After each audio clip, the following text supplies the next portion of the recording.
Live from the space coast of Florida, Lucy is on the ground but headed towards some asteroids. And this is NASA's launch coverage of the Lucy mission.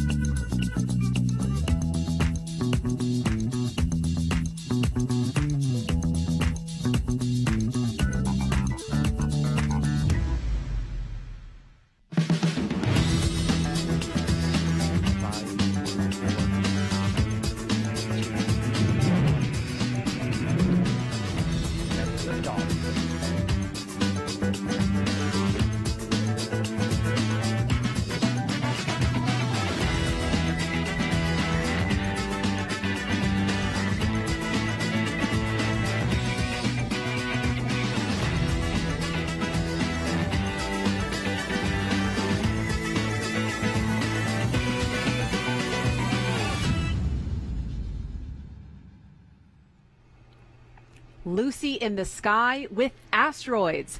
In L-34 minutes, this Atlas V rocket will send Lucy on the first ever space mission to study the Trojan asteroids, which share Jupiter's orbit around the sun. Named after the Lucy fossil, the spacecraft will visit 8 asteroids over 12 years as we seek to uncover the mysteries of our solar system's formation. Welcome, and thank you for joining us here at NASA's Kennedy Space Center on the east coast of Florida. I'm Daryl Nail, and we got a great launch for you. That's right, and I'm Marie Lewis, and we are both vaccinated against COVID-19, which is why we're not wearing masks since we're outside. Launch is set for 5:34 this morning Eastern Time from Space Launch Complex 41 at Cape Canaveral Space Force Station, and we are at L-32 minutes and counting. No spacecraft has ever been to the Trojan Asteroids. They are considered fossils of planet formation and may hold clues about our ancient past. With boosts from Earth's gravity, Lucy will fly very close to 8 asteroids over her 12-year journey. Just as the Lucy fossil has been extensively studied, the Lucy spacecraft promises to teach us about our solar system's evolution, including Earth. Now, no other space mission in history has visited as many different destinations in independent orbits around our sun. And we'll talk with the experts about Lucy's unprecedented journey ahead. That's right, and we'll also hear from the man who discovered the ancient Lucy fossil in Ethiopia in 1974. We'll learn about a special time capsule associated with this mission. Plus, we'll hear directly from the scientists who've spent years working towards this day. And to help us tell their story, we have commentators at the United Launch Alliance Atlas Spaceflight Operations Center, or ASOC as we call it. We also have folks on the roof of that building and at a nearby viewing location. First, let's introduce you to the team of commentators who will be calling the launch today, NASA's Joshua Santora and Mick Waltman. Guys, how's it going over there? Hey, it's going almost unnervingly well. Everybody knock on wood. Start knocking on wood. But I'm joined here with Mick Waltman, the Chief of Fleet Systems Integrations. Mick, always a pleasure to have you with me. Joshua, thanks. It's an exciting time this morning. As you said, it's been a pretty quiet count so far. The teams came on, several hours ago and started preps to get the vehicle ready, and things are looking great. I mean, everything's go so far this morning. We are in this T-4 hold, and the team is finishing up topping and doing their work. So looking forward to that T0. Yeah, it's coming up here. We're on track still for the first opportunity of a 75-minute window. But again, we started fueling about 2 hours ago, and then just about 30 minutes ago, we got into a topping phase with all of our fuels and oxidizers, which basically means that we're at a point where the vehicle's fueled, it's ready. They're simply going through final checkouts and processes, stabilizing and making sure that we're good to go here. Obviously, under the beautiful Lucy spacecraft today, we've got the Centaur upper stage and then the Atlas booster. Mick, a unique Atlas booster, not originally intended for this flight. Yeah, that's true. When we started this mission, the first stage of this Atlas 401 configuration was originally allocated for the OFT-2, or Orbital Flight Test 2 mission that was earlier this year. However, due to some manifest things that went on and due to the nature of Lucy and the planetary window, we had to work with United United Launch Alliance to reallocate that booster, reconfigure a little bit, and get it ready for this morning's launch. So the booster, of course, reallocated from OFT, but the Centaur is brand new for this mission. And as you were saying earlier, finishing up topping, we're getting about 740,000 pounds of fuel on board once we finish fueling here, get ready for launch this morning. Yeah, so things progressing well. A lot of what's left is to get Lucy ready to be living on her own and flying free. And so as we look ahead to the countdown, we have a few things coming up, including a weather check. We also have the spacecraft moving to internal power, and lots more to come. We're excited, so even beyond liftoff today, stay with us. I think that's going to do it for us for the moment. Again, lots more to come ahead. Marie, we're going to send it back over to you. All right. Thank you, Joshua and Mick. We are now at L-minus 28 minutes, 25 seconds and counting. The Trojan asteroids Lucy will visit are named after characters in Homer's famous poem, The Iliad. They are called Patroclus, Menetius, Euripides, Orus, Lucus, and Polymele. And the main belt asteroid Lucy will visit is called Donald Johanson, after the man who discovered the Lucy fossil. Now, the eighth asteroid, Keta, is a small satellite of Euripides. Keta was named after the first woman to light the Olympic cauldron, Norma Enriqueta Basilio Sotelo. We'll show you how Keta was discovered a little later after launch. Right now we are L-minus 27 minutes and counting. Lucy is inside the payload fairing, sitting on top of the United Launch Alliance Atlas V rocket on pad 41. We want to show you what she'll look like once she's flying free in space. Lucy is more than 46 feet long, about the size of a large RV. Most of that length is from her huge solar panels, each almost 24 feet long. Lucy has a 6.5-foot antenna with which she communicates with Earth. And there are three main instruments for remote sensing. Fully fueled, she weighs 3,417 pounds, a little heavier than a mid-sized car, and most of that weight is fuel. Yeah, those solar arrays are really impressive. And studying the Trojan asteroids from hundreds of millions of miles away requires a highly advanced set of instruments. Let's learn more about what's on board Lucy.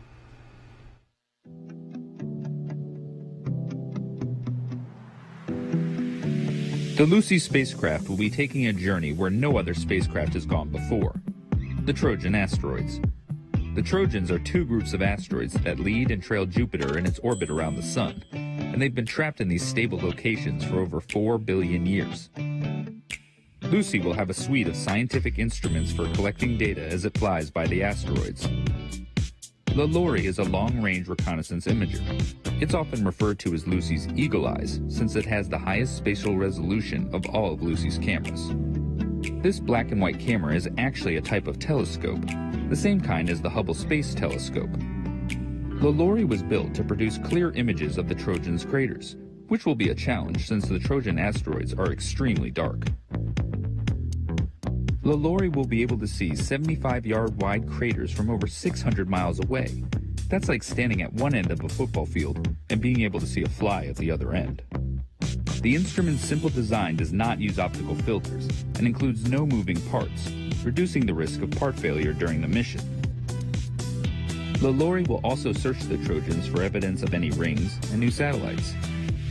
The instrument's ability to see faint targets from far away also makes it perfect for optical navigation.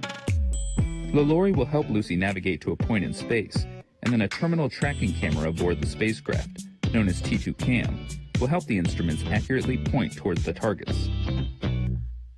LITES is Lucy's thermal emission spectrometer, which detects far infrared radiation emitted by the asteroids due to how they are heated up by sunlight. LITES detects this radiation using a small telescope to focus the incoming energy onto a detector, similar to the way a remote thermometer works. So, LITES is not taking images, but rather temperature measurements at various points on the asteroid. This data will be combined so that scientists can get an understanding of its surface properties. LITES will examine the properties of the regolith on the surface by measuring thermal inertia, which is the measure of how slowly the asteroid heats up from sunlight and then releases that heat. By taking the temperature readings at different parts of the asteroid, the Lucy science team can measure the thermal inertia and figure out how much dust, sand, or rock is present on the asteroid's surface. That data will tell us a lot about how the asteroid was formed, providing insight into the history of our solar system. Lucy's LaRalph instrument will search the Trojans for organics, ices, and hydrated minerals, and will help determine the surface compositions of the asteroids. LaRalph is actually two instruments in one, and together they will measure and analyze the spectra of light absorbed and reflected by the asteroid. The first is a color visible imager, the multispectral visible imaging camera, or MVIC. It takes visible light color images of the Trojan asteroids. The second is an infrared imaging spectrometer, known as LISA, the Linear Etalon Imaging Spectral Array, which collects infrared spectra of the asteroids. Like LaLaurie, LaRalph does not have a focusing mechanism. Instead, it is designed to stay in focus despite the extreme temperature differences in space by being made almost entirely from a single block of aluminum. As you can see, the Lucy spacecraft has a large suite of tools to study the Trojan asteroids, which will help us better understand the formation of our solar system.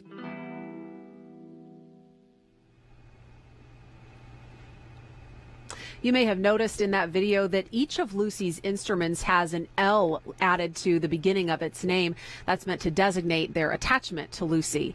And now we're going to hear from the deputy principal investigator for the Lucy mission. She is standing by with NASA's Megan Cruz at the nearby Operations Support Building 2. That's our launch viewing location. Megan, how's it going over there? Hey, Marie, things are looking really great, and it just got better now that I'm joined with Kathy Olkin. Kathy, thank you so much for being here. Thank you for having me. Yeah, absolutely. You know, Lucy is a very ambitious mission. Where did the idea for Lucy come about? The idea for Lucy was really to explore the Trojan asteroids. The scientific community has been wanting to see these objects up close for a long time, and so we finally have a mission that's almost on its way. Yeah, this is really exciting, and I mean, the goal is to study how the outer planets formed, but why is that important for us to understand? Yeah, it's really important to understand solar system formation, to understand where we came from and how our solar system works. It used to be that we had a vision that the solar system was a very calm environment and that everything was very stable. But really, our recent ideas are that it's not like that at all. It's it had been very chaotic in the early solar system history, and that caused small bodies in the solar system, many to be ejected out of the solar system, and a small fraction to be captured in the Trojan asteroids. Gotcha. And it's going to take a very complex trajectory, right, to get to these Trojan asteroids. I imagine that must have been really difficult to plot out 4 billion miles over 12 years. It really was. It took the whole team to be able to make this amazing trajectory that really enables the mission. On the science side, we started with a list of objects that we wanted to compare against each other. And then we handed that off to the mission designers, and they ran with it, and they found an amazing trajectory. And then the people who optimize the trajectory did their work. And so it's really effort from the whole team that got us this awesome trajectory. Perfect. And a quick last question, why 8 asteroids? That's a record-breaking number. It is a record-breaking number, and we really needed to go by 8 asteroids to really explore the diversity of these objects. There's more red and less red. There's smaller and larger objects. There's objects that we're going to be visiting that are remnants from a giant collision, and also a primitive pair, a binary pair that orbits each other. So in order to make all those comparisons, we needed to go past 8 asteroids. Kathy, thank you so much. It sounds so exciting, and honestly, we're so lucky because the weather looks so great right now, right, Daryl? Right, Megan, the weather is cooperating wonderfully. You can't see it because it's dark out, right. But we've got great weather. Had a little bit of rain coming in. Just a little sprinkle. Just a little sprinkle, but it looks clear overall. Let's take a look out at the live shot of our pad and the rocket, and you can see there it is, looking beautiful in the light. Just a note for you, in the upper left-hand corner, there's the L- time, L- 19 minutes and counting. Across the bottom, the progress bar. You see we are in a T-4 hold. More on that in a bit. But we're talking weather now, as you can see, clear through the dark. This is so that ground teams and launch teams can see what's going on with that illuminated pad and monitor what's happening around the rocket. Let's talk more about the weather. And yeah, we had a little bit of rain earlier. Will Ulrich, our launch weather officer, but overall this is looking fantastic from a forecast perspective. That's right, Daryl. Really, all things considered, we couldn't be asking for better weather early this morning. Those sprinkles that you mentioned have since cleared the area, and now all we're left with is partly cloudy skies and light winds, thanks in part to an area of high pressure that remains dominating over the southeastern United States. A live look at satellite imagery behind me shows those mostly clear skies across much of the state, and that's going to make for a great viewing opportunity, regardless of whether you're watching in Jacksonville, Tampa, Orlando, or locally right here in the Space Coast. My colleague Jessica Williams just gave her final weather brief at L-30 minutes to United Launch Alliance, Eastern Range, and NASA officials, and gave a greater than 90% go for weather, so we are not tracking any issues at this time. As a reminder, my colleagues and I are here to ensure that the weather is safe for launch, and we do that through the evaluation of 10 lightning launch commit criteria, which are designed to protect against both rocket-triggered and natural lightning. In addition, we also monitor user weather constraints like surface wind speed and precipitation. And while things are looking really good for launch this morning, should we need to utilize tomorrow's backup window, we do anticipate conditions deteriorating as we see a cold front move through the region. But let's not worry about that right now, because conditions are looking great. Mother Nature is giving her thumbs up, and I'm happy to report that the 45th Weather Squadron is go for weather. Daryl? Great update about the weather outside. Thank you, Will. We are currently L-17 minutes and counting until liftoff. Asteroids are prehistoric treasures that hold the lost stories about our origin of the solar system. Here's what else you need to know about Trojan asteroids.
This mission is such an incredible opportunity and one of the many missions aimed at asteroid research right now.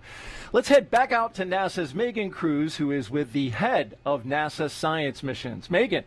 I am Daryl. Joining us right now is Dr. Thomas Zurbuchen. He's the Associate Administrator for NASA's Science Mission Directorate. Good to have you here this morning. I'm so glad to be here. What an exciting morning. It is, and I'm so glad you're here because I got to ask you a question. You know, first off, tell me a little bit about the Science Mission Directorate. What's the goal there? Well, so we're the organization at NASA that does all science, you know, and it, of course, is planetary science, just like we're launching today. It's also astrophysics. I just got a picture of the James Webb Space Telescope that in the crate there in Kourou getting ready for launch, and then it's the earth science, heliophysics, also biological and physical sciences. That's all the science we do at the agency. Just an amazing amount. Yeah, and when you became Associate Administrator of the Science Mission Directorate, Lucy was the first mission you selected. Why is that?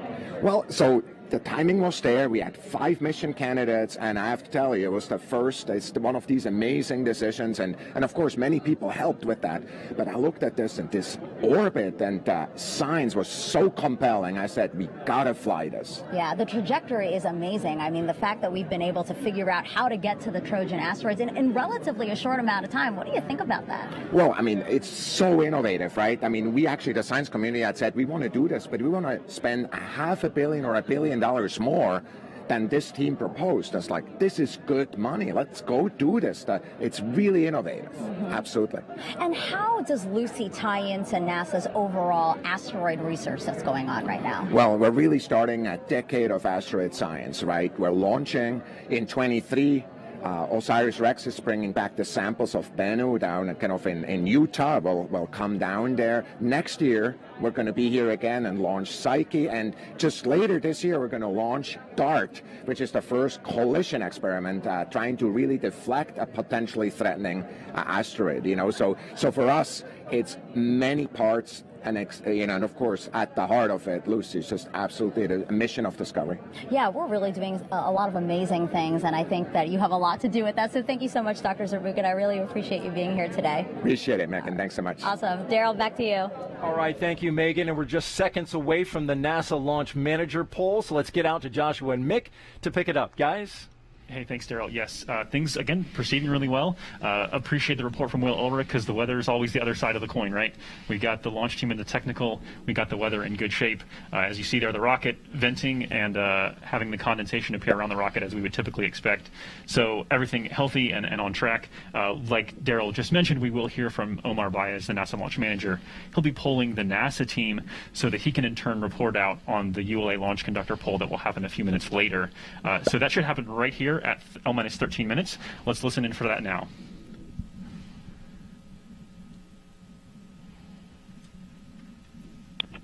This is the NLM on the NLMnet, just providing an update. The range did notify us that one side of the JDMTA command site. Hey, so let's go ahead and we're going to step away from that for now, and we're going to, obviously there's something developing there. We were expecting to get that poll, and so we want to be respectful of what's happening there. The technical data, we're not sure that that's going to be approved for release, so obviously we'll be standing by to pay attention to that and give you updates as we understand more, but do want to kind of get back on track with talking about the, we are hearing that we think Omar is going to pick up with this poll.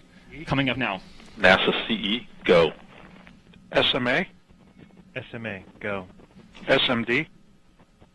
SMD, go. NASA Mission Manager? NASA Mission Manager, go. LSP? LSP is go. Copy that. The NASA team's ready to release the hold at T-minus 4 minutes. Yeah, so Joshua, what we heard there from NASA Launch Manager Omar Baez is he was basically just briefing his NASA team and spacecraft customer of an issue that the team, that the range had notified them of one of their downrange assets. It looks like it was partially mission capable today. The team accepted that, and they are ready to move forward, as you heard in the poll, that all systems are go for the NASA side. And we'll be picking that up as Launch Conductor Scott Barney does his poll here in a little bit.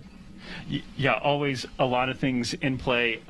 We will continue to track that. Again, a great sign that the team was able to work through that and approve to move forward. So we'll be back in a few minutes bringing you the final steps of the countdown and a report up as we transition Lucy into internal power. But for now, Daryl, back to you. All right, thank you, Joshua and Mick. Lucy is going to visit as many asteroids in the faraway belt of Jupiter as we've ever discovered for near-Earth asteroids. And to get there, Lucy will need the right rocket and the right trajectory to carry out this historic mission. We headed out to ULA's Vertical Integration Facility, where inside we were awestruck after walking onto a platform 18 stories above the ground, because just a few feet away was the Lucy spacecraft, inside its protective fairing and on top of an Atlas V rocket. ULA was making final preparations to roll this entire launch vehicle out of the vertical hangar we were in and onto the launch pad. Jermaine Oliver, good to see you, my man. Good to see you too. Hey, thanks for coming out here and telling us about this flight trajectory and all the fun facts about Lucy going up into space. It's my pleasure. So, Jermaine, you are a flight design analyst with Launch Services Program. You know this flight pretty well. Tell me first about why we're launching at this specific time of year. We're trying to rendezvous with two different sets of asteroids that are on the Jupiter line, Jupiter orbit.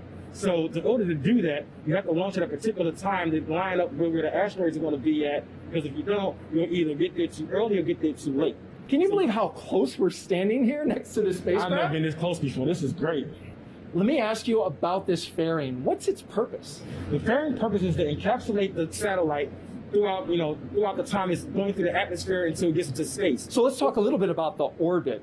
So this spacecraft is going out 530 million miles away from the sun.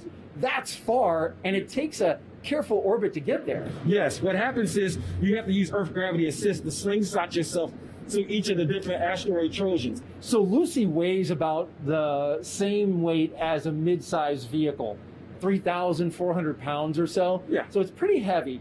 What kind of thrust does this rocket need to get it up off the ground and into space? Max thrust on this particular rocket is about 930,000 pounds of thrust, and to get Lucy on a trajectory that's going about maybe 27,000, 28,000 miles per hour. Tell me about this rocket configuration, the Atlas 401. It's just a 4-meter fairing that works great for this mission because given the spacecraft's weight, about 1,500 kilograms, and where it's going, the energy that it's going to, this particular rocket fits perfectly with it. I'm really excited about the journey as it begins right here, right now, with this entire rocket and spacecraft rolling out to the pad. That's pretty cool. Yes, it is. I've never seen it before, actually. I'm excited to see how this goes today. You want to jump on and ride with the MLP? Oh, no, thank you. I'm fine. You don't pass on that? I'm okay. Okay. Oh, look there. It's moving. Check it out. Well, Lucy's journey has begun. Isn't it amazing? Yes, it is. Lucy's on her way. Jermaine Oliver with Launch Services Program. Thank you so much for being here. Oh, it was a pleasure being here. Thank you for having me. And as that rolled out, we had to take some pictures and even a selfie because, you know what? I feel like we're the last people to be that close to that spacecraft going so far away. Yeah. I mean, and few people get to be at the base of the pad. Even fewer get to be inside the VIF, especially at that moment of rollout. So that was a really cool opportunity that you had. All right, we are inside of L-8 minutes and coming up on the launch conductor poll shortly. So we want to hand it over to Joshua and Mick to take us the rest of the way through the countdown. Joshua? Hey, thanks, Marie. I would love to say that rocketry is a team sport, and that's what we're going to get to kind of hear with this launch conductor poll in just a minute. 4 major teams at play this morning. NASA Launch Services Program responsible for the launch. United Launch Alliance providing the vehicle, the ride to space. We have the Southwest Research Institute, the NASA's Goddard Space Flight Center, and Lockheed Martin, part of the spacecraft team, and then the Space Force. Yeah, Joshua, we're very happy to have Space Force here as they protect the range and look at the weather. They're also responsible for vehicle and personnel safety today. Status check to proceed with terminal count. Atlas systems, propulsion. Go. Hydraulics. Go. Pneumatics. Go. LO2. Go. Water. Go. Centaur systems, propulsion. Behind. Go. Pneumatics.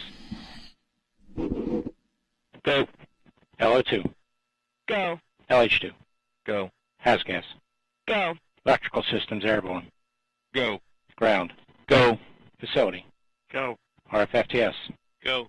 Flight control. Go. GCQ. Go. Operations support. Go. COM. Go. Umbilicals. Go. ECS. Go.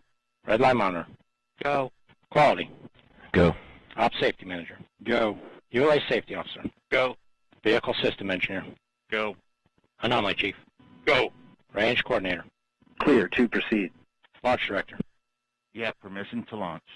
Proceeding with the count. ALC. Verify T0 is set for 0934 Zulu. Verified.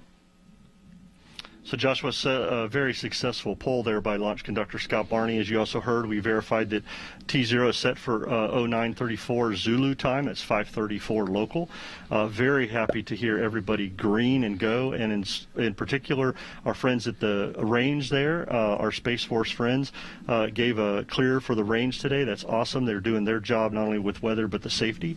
We also heard a little earlier in the count this morning that the range reported there are no COLAs this morning, which are collision avoidance assessments. So we are good for our first initial part of the launch window this morning, 5:34. All steps are complete prior to terminal count. Yeah, big thanks to the Space Launch Delta 45 folks for all their support.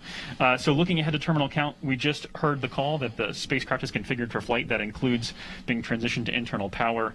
And then, like I mentioned before, the next few steps are all about getting the launch vehicle and the spacecraft able to live on their own. So those are the things coming up here. We do have this release of the built-in hold. The eagle-eyed viewers that can see behind us might have noticed that there's a clock sitting at T-minus 4 minutes and holding. It's been that way for our entire show so far. That will then sync up with our L clock you see on screen at this moment, and those will count towards 0 together. Again, everything looking great for liftoff on time here at 5:34. Yeah, Joshua, as we come out of this hold, what's very impressive this morning is this Atlas 401. We heard Jarmaine talk about it. It's a 401 configuration, a 4-meter fairing, 0 solids on it, and 1 single Centaur engine on the second stage. This is a great configuration for the Lucy mission. It is the most common flown configuration by United Launch Alliance, and this will be the 89th Atlas V launching, so we're very proud of that. 2, 1, mark. And there we go. The clocks are released, so we are ticking down here towards liftoff. Ground pyros enabled. Yeah, we'll hear the team securing a lot of their things, getting their final configurations in place, and making sure the rocket is ready for a T0 liftoff this morning. So the team will be working very quickly. Yeah, and opposed to the missions that we might be used to with where we're hitting a low Earth orbit trajectory, this one is going into deep space, and so we'll be exceeding escape velocity of Earth this morning. So that's up and over 25,000 miles per hour. We know that over the course of Lucy's mission, she will get up to about 400,000 miles per hour. So very, very fast with all those Earth gravity assists. And for those that are in the physical area, you'll also notice that this rocket will take a little bit more of a southern track than we're typically used to seeing. We usually see rockets take off more towards the northeast. This one will move a little bit more towards the southeast than is typical. Yeah, and with that southerly trajectory, people ought to be able to see some great things with the weather the way it is today. 3 minutes.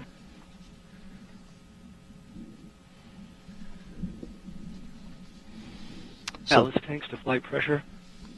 Securing LO2 topping. 250. FTS internal. So there we heard the teams securing the topping and bringing the Atlas tanks to flight pressure. That's a huge milestone as we get ready for T0 this morning. The teams have finished putting LOX and hydrogen on board and making sure that all that 740,000 pounds of fuel is there for liftoff of Lucy. We also heard that the team brought in the flight termination system arm. That is part of the range safety that is needed for the vehicle as we lift off this morning. Yeah, previewing what's to come ahead, so stay with us after liftoff. We'll be tracking with a couple burns of the Centaur, spacecraft separation, those beautiful solar arrays deploying, and then signal acquisition of signal will kind of be the end of our show for you today, beginning a 12-year, 4 billion-mile journey for Lucy. Absolutely. 159. Vehicle internal. 155.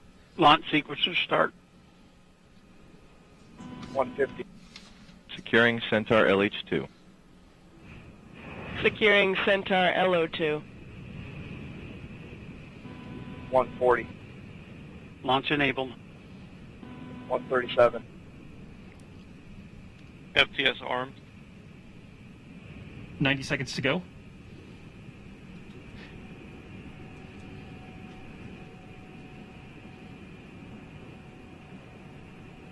$120. OCU's armed. FCS count started.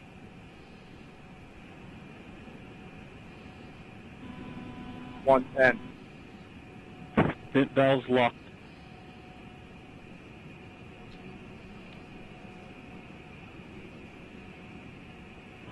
$1 minute. Rock, report range status.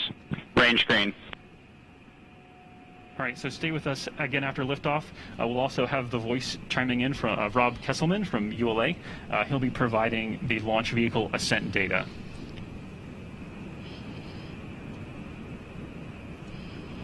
$40. Stable at step 3. So that's a great sign right there, stable at step 3. Everything is at flight pressures. Or now the only thing left, Joshua, is that final status check with the whole team. 25 seconds. Status check. Go Atlas. Go Centaur. Go Lucy.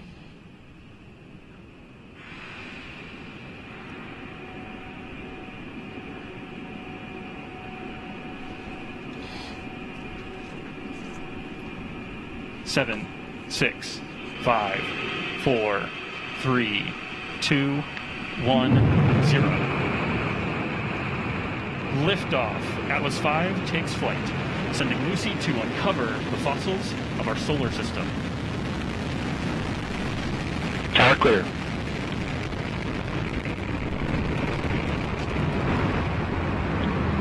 RD-180 propellant utilization has gone to closed loop control.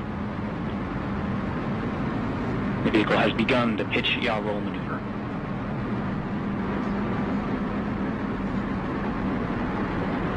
30 seconds into flight. Vehicle is 0.6 miles in altitude, traveling at 939 miles per hour.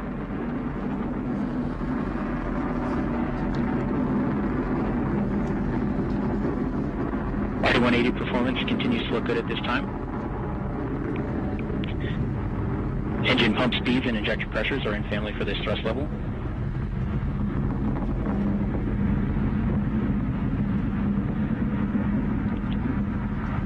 Atlas vehicle attitude remains stable at this time. Attitude rates near zero in all axes. Now at T plus 70 seconds into flight, vehicle is 4 miles in altitude, 0.2 miles downrange distance, traveling at 1,200 miles per hour. Mach 1, Atlas is now supersonic.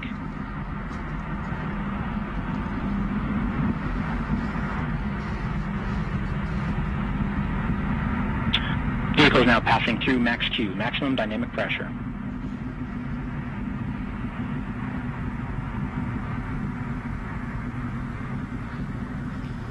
The vehicle is now throttling down slightly.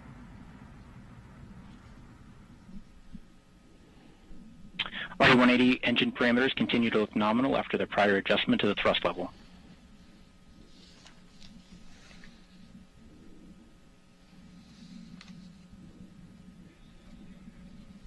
Approximately 2 minutes remain in the Atlas booster phase of flight.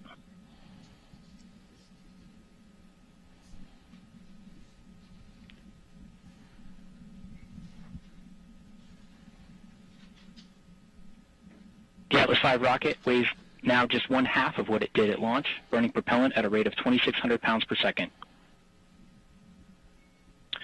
Vehicle is now executing closed-loop steering.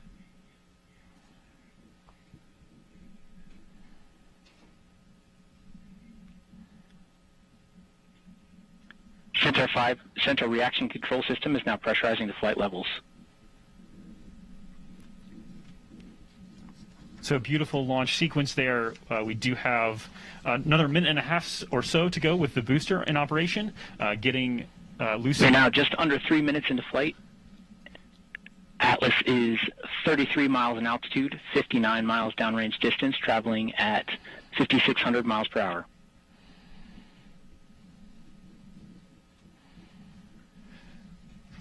So Lucy being lifted up out of the atmosphere by the booster, getting on its way into a park orbit before we get towards... All first stage vehicle systems are operating as expected at this time. Future portions of the launch activity, we have the Centaur multiple burns ahead and spacecraft separation. Yeah, the big milestone we should see, Josh, coming up is booster engine cutoff, which would be the first stage cutoff and then stage separation. The main separation. engine is now throttling to maintain a constant 5G acceleration limit. We're going to see a few things happen pretty rapidly. The booster will cut off just after 4 minutes, and then within the next 15 seconds after that, we should see the Atlas separate from the Centaur, and then the Centaur engine ignite for its first burn.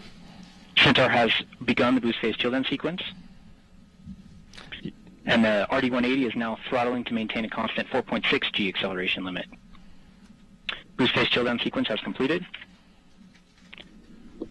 and we have BECO, booster engine cutoff, and a successful stage separation event. So what you're seeing on screen is an animation that's being driven by actual telemetry. Please start on the RL-10. So we are watching these things in an animation happen here, but they're happening in real time as well. And Nest 1, we have ignition for the first burn. All right, so there we go. We should see the fairing jettison here. We have indication of good payload fairing jettison. And there we go. All right, Nick, so that wraps up the first round of major milestones here. Still very much in the middle of dynamic flight. The PU system on the RL-10 is now in an open-loop burn-off mode to burn off excess fuel in the early portion of this burn. So walk us quickly through, Mick, what are we looking for in this burn and the next one? So this burn is going to end with MECO getting Centaur and Lucy into its park orbit around Earth. And then we will then get into MESS 2, which will get us into that transfer orbit, getting Lucy on its way. Awesome. So that's going to do it for now. Finishing up the initial launch activities, everything sounding like it's going perfectly. Daryl, back to you. Thank you, Joshua and Mick. A beautiful launch out here from our vantage point. Incredible. All right. Lucy was built at the Lockheed Martin facility in Colorado before arriving at the Cape Canaveral Space Force Station for launch. Engineers at Lockheed's Waterton facility use lessons learned from prior spacecraft like New Horizons and OSIRIS-REx to build Lucy. And in July, Lucy was packed up and flown on board a United States Air Force C-17 cargo plane from Colorado to the Launch and Landing Facility runway at the Kennedy Space Center. From there, Lucy was transported to an Astrotech Space Operations Processing Facility in nearby Titusville for final preparations before liftoff. Yeah, just a few miles from here before it was brought to the pad. For more about how Lucy was built, let's send it over to NASA's Megan Cruz. Hey, Daryl. Yeah, right now I'm joined by Ari Vogel. He's the Deep Space Exploration Director at Lockheed Martin Space. How are you? I'm doing wonderful. Thanks so much for having me. Wasn't that just a beautiful launch? What did you think about that? Incredible. You know, seeing it go over the clouds and brighten up the whole sky was just fantastic. Yeah, to see it rise over the clouds, because, you know, we lost it a little bit because of some cloud coverage, but then it just rose out of it. It was so beautiful. And, you know, I really wanted to talk to you because your team at Lockheed Martin Space knew that you were going into a project that would require you to develop a spacecraft that would travel farther than any other solar-powered spacecraft ever. I mean, was that intimidating? You know, it was a really exciting challenge to solve, right? And obviously, the most prominent feature of Lucy is their big solar arrays. Each one is about the length of a bus. And, you know, what we did is we basically just broke the problem down into smaller pieces and then applied systems thinking to make sure that the design trades we were doing didn't impact, or that we fully understood the impacts for over the 12-year mission. So, you know, being the farthest solar-powered spacecraft is certainly something that was difficult to prepare for, as is going to a record 8 asteroids in one mission. But that's why we have such a comprehensive Test Like You Fly program at Lockheed Martin, and we took it through the ringer at our facility in Denver. Yeah, and you did it all within 14 months. That's during a pandemic. That's incredible. Can you talk to me about the challenges of that? Yeah, you know, it's really awe-inspiring. I mean, to be able to build a one-of-a-kind spacecraft during normal circumstances is incredible. And the team just really pulled together, didn't miss a beat, connected and collaborated, you know, made sure that we didn't have any mistakes. And it really accelerated some of our digital transformation initiatives too, having to work during the pandemic. And not a single shift was missed during integration and test due to COVID. So team just did an awesome job, leadership with the preparation and the over-communication and the transparency. And then all the team, you know, just didn't let their commitment to Lucy waver.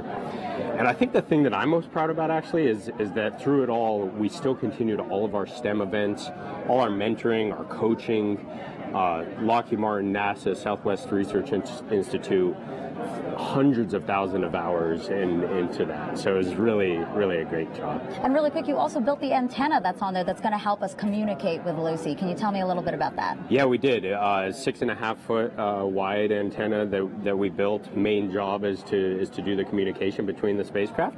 And, you know, it's also going to send back some of the first images of the Trojans. So the whole team is super excited for that. Yeah, absolutely. Thank you so much, Ari. I really appreciate you being here today and for bringing Lucy to life. So thank you. Thanks for having me. All right, Daryl, back to you.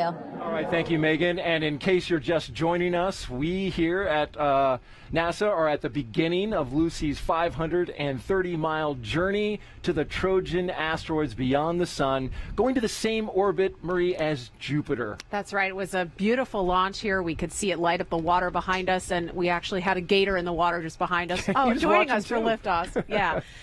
Lucy is named after a skeleton fossil more than 3 million years old. Lucy was an early human ancestor, and the Trojan asteroids are fossils, too, of how planets were formed.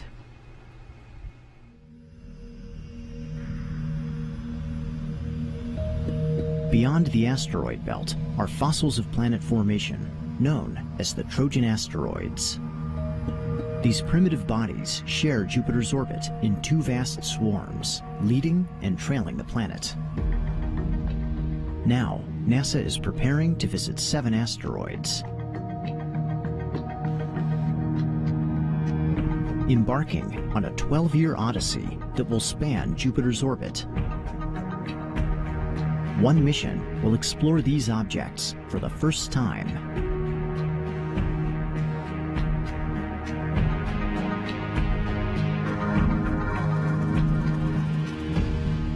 Lucy, the first mission to the Trojan Asteroids.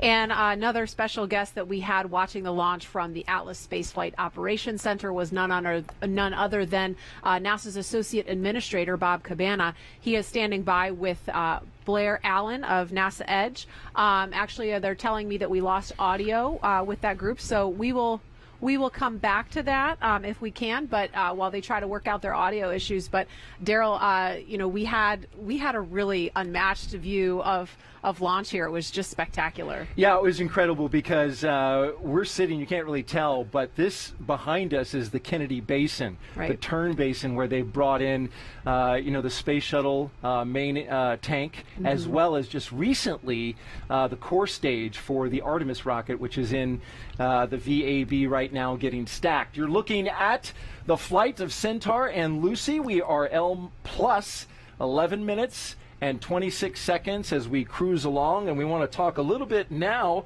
about the message that Lucy is going to be sending. That's right. Lucy is carrying something on board. Aside from her scientific instruments, she's got something a little more philosophical. There is actually a plaque affixed to the side of the Lucy spacecraft, and it contains quotes and messages from artists, poets, and thought leaders. And the plaque is meant to serve as a time capsule of sorts for our own descendants. You see, after Lucy's 12-year mission is complete, the spacecraft will remain on a stable orbit, traveling back and forth between the Earth and the Trojan asteroids for perhaps hundreds of thousands of years. And one day, in the distant future, our descendants may be able to retrieve Lucy. There it is, the plaque you can see on the side of the spacecraft. Wow. This was before Lucy was packed inside the payload fairing. But this is meant to be a relic for our descendants of the early days of humanity's exploration of the solar system. And when they do, they will see some great messages. We'll see those. We'll talk more about those in just a couple of minutes. We actually have. We do have it. Yeah. So this is a representation. It's hidden a little bit behind your computer, Daryl. Oh, yeah, let me get that down. Thank you. But this is the actual plaque on the spacecraft is about a tenth of the size of this, so this is blown up. Yeah. But it's got a diagram on it. This shows the positions of the planets as they are today on the day of the Lucy launch. That's right, and there are some great quotes. You mentioned some of the great philosophers and thought leaders over time. Down at the bottom left, you can see that one there is from Albert Einstein. The important thing is to never stop questioning. And then in the middle, we've got the Beatles. In fact, every single Beatle is here, including John Lennon. And he says, we'll all shine on like the moon and the stars and the sun. And then up here at the top, actually right here on the far right, we've got Amanda Gorman, who just came to recent fame at the presidential inauguration. And she actually wrote this poem specifically for Lucy. And there's a great quote in here. She says, hope implores us, may the ancient study and the uncompromising core of us to keep rising for an earth more than worth fighting for. Great words from a young poet. Yeah, she's an amazing poet. Just blows me away. We are going to now get a look at some more of the messages that we intend to leave behind for our descendants. Take a look.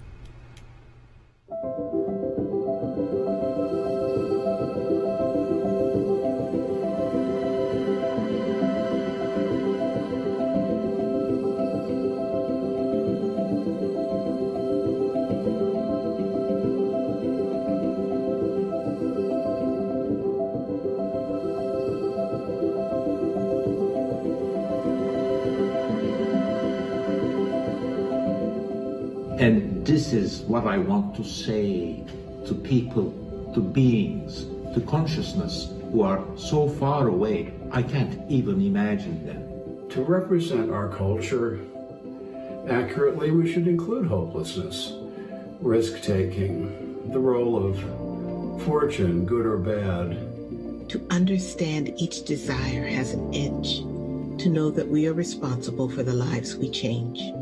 No faith comes without cost. No one believes without dying. There are no curses, only mirrors held up to the souls of gods and mortals. Remember, you are all people and all people are you. Remember, you are this universe is you.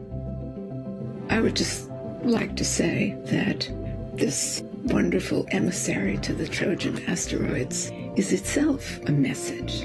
Lucy speaks for all that is best about human ingenuity, curiosity, and endeavor.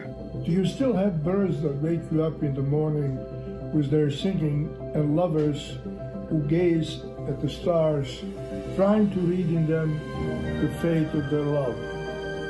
If you do, we'll recognize one another. And receive those words inscribed on a plaque from all of us, for all of us, filled with those aspirations and that inspiration and that imagination that we need so much right now.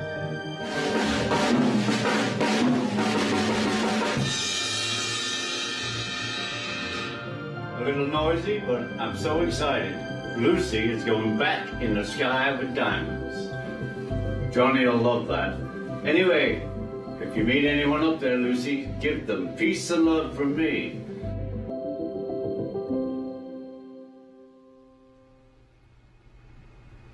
All right, we've got that audio issue taken care of, so we're going to go over now to NASA Edge's Blair Allen, standing by with Bob Cabana. Blair?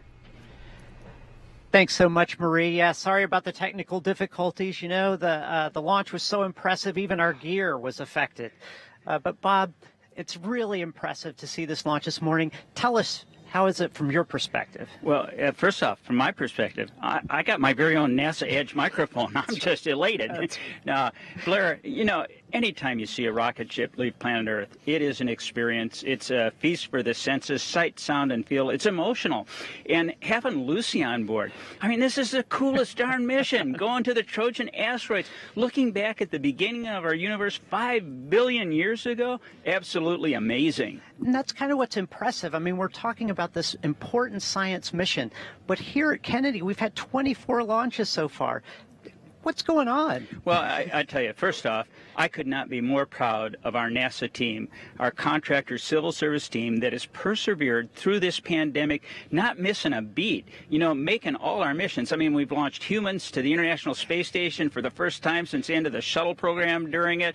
We've launched Perseverance to Mars. You know, we're getting ready to launch James Webb here in December. That's going to be amazing. And getting Lucy off on time. You know, if we didn't get off in this launch window, we're talking another year before we launch. Yeah, and that is impressive to see how things came together so perfectly. But tell us a little bit about what's coming down the pike. We've seen a lot of things happen here at Kennedy and lots of things to look forward to. Well, absolutely. You know, I mean, first off, from a science mission point of view, of course, next month we're going out to the West Coast for DART. Then we're coming back here in December for IXBI. In December, down in French Guiana, we're launching James Webb. What an amazing telescope that's going to be. A 21-foot mirror, you know, and then a solar shield, a sun shield the size of a tennis court. You know, they talk about the 9 minutes of terror landing on Mars. Right. We're talking 4 weeks of nail biting as that thing unfolds. But to look back 13.5 billion years, almost to the beginning of our universe, you know, 350 million years from the beginning, it's going to be amazing. And then over in the vehicle assembly building over there in High Bay 3, stacked up, is that awesome Space Launch System, that Boeing core stage with the Northrop Grumman solids and those 4 Aerojet Rocketdyne RS-25s. The Orion spacecraft rolls over here on the 19th, stacked down on top. It's going out to the pad for a wet dress rehearsal, and then we're going to launch it to the moon. We're going to do that first test flight without crew in preparation for going back to the moon in a sustainable way so that we can go on to Mars. Just so much going on. I love it. Thank you so much for being on the show. From Center Director now to NASA Administrator, back to you, Marie. Great things here at NASA. All right, thank you, Blair. One of the asteroids Lucy will visit, Euripides, has already given researchers a recent surprise revealed by the Hubble Space Telescope. Take a look. On January 9th, 2020, NASA's Lucy mission team revealed that the spacecraft would be visiting not 7 asteroids as planned, but 8. As it turns out, Euripides, one of the Trojan asteroids along Lucy's path, has a small satellite or moonlet orbiting it. Finding these tiny new worlds before Lucy is launched in 2021 means that the team can investigate their orbits and plan for more detailed follow-up observations during flybys. Dr. Keith Knoll and other Lucy Science team members have been using the Hubble Space Telescope to search for satellites and rings around Lucy's targets. This can be challenging, since the raw images are often filled with bumps, blobs, and diffraction spikes. The Lucy team didn't see any evidence of a new satellite until November 2019. After experimenting with the brightness and contrast on the Hubble images, Dr. Knoll saw a peculiar faint spot near the much brighter Euripides. Dr. Mike Brown, another team member, noticed the spot showed up in a slightly different position on another set of Hubble images taken 2 days later. This change suggested that the spot was an orbiting satellite. The team went back to Hubble and got 3 more chances to make observations of the possible new satellite. On the first 2 tries, the little moonlet was nowhere to be found. But on the 3rd observation, on January 3rd, 2020, they found the possible new satellite again. It was clearly visible next to Euripides, which was over 6,000 times brighter. This huge difference in brightness suggests that the satellite is less than 1 kilometer in diameter, very small compared to Euripides at 64 kilometers. With a few more Hubble observations, the team pinned down the new satellite's orbit, and they proposed a name. The International Astronomical Union approved, and from now on the little satellite will be known as Quetta, after Enriqueta Basilio, the first woman to light the Olympic cauldron. Evidence indicates that the Trojan asteroid Euripides is the largest fragment from a massive asteroid collision that happened billions of years ago. It is possible that the new satellite Quetta is a remnant of that catastrophic event. Whether with Hubble or with the Lucy spacecraft's flyby, each observation enriches our understanding about the Trojan asteroid's formation and Euripides' relationship with its newly discovered companion. The discovery of this new moonlet around the Trojan asteroid Euripides is just a preview of the incredible scientific knowledge that will be captured by the Lucy mission as it explores this area of our solar system. All right, our next guest is one of the great minds behind the mighty Atlas V, which just had another spectacular launch here. He's standing by with Franklin Fitzgerald from NASA Edge over at the ASOC. Franklin? Yeah, thanks, Marie. I'm here with Scott Messer, ULA Program Manager. Scott, how did the launch go from ULA's perspective? Well, it was near perfect so far. We never claim success until we separate and get the spacecraft where it wants to be, but so far the first stage was great. The countdown was very quiet, and it's a beautiful launch so far. Great to hear. This is a mission unlike any other before it. Can you tell us exactly how unique the trajectory was for the Atlas V on this mission?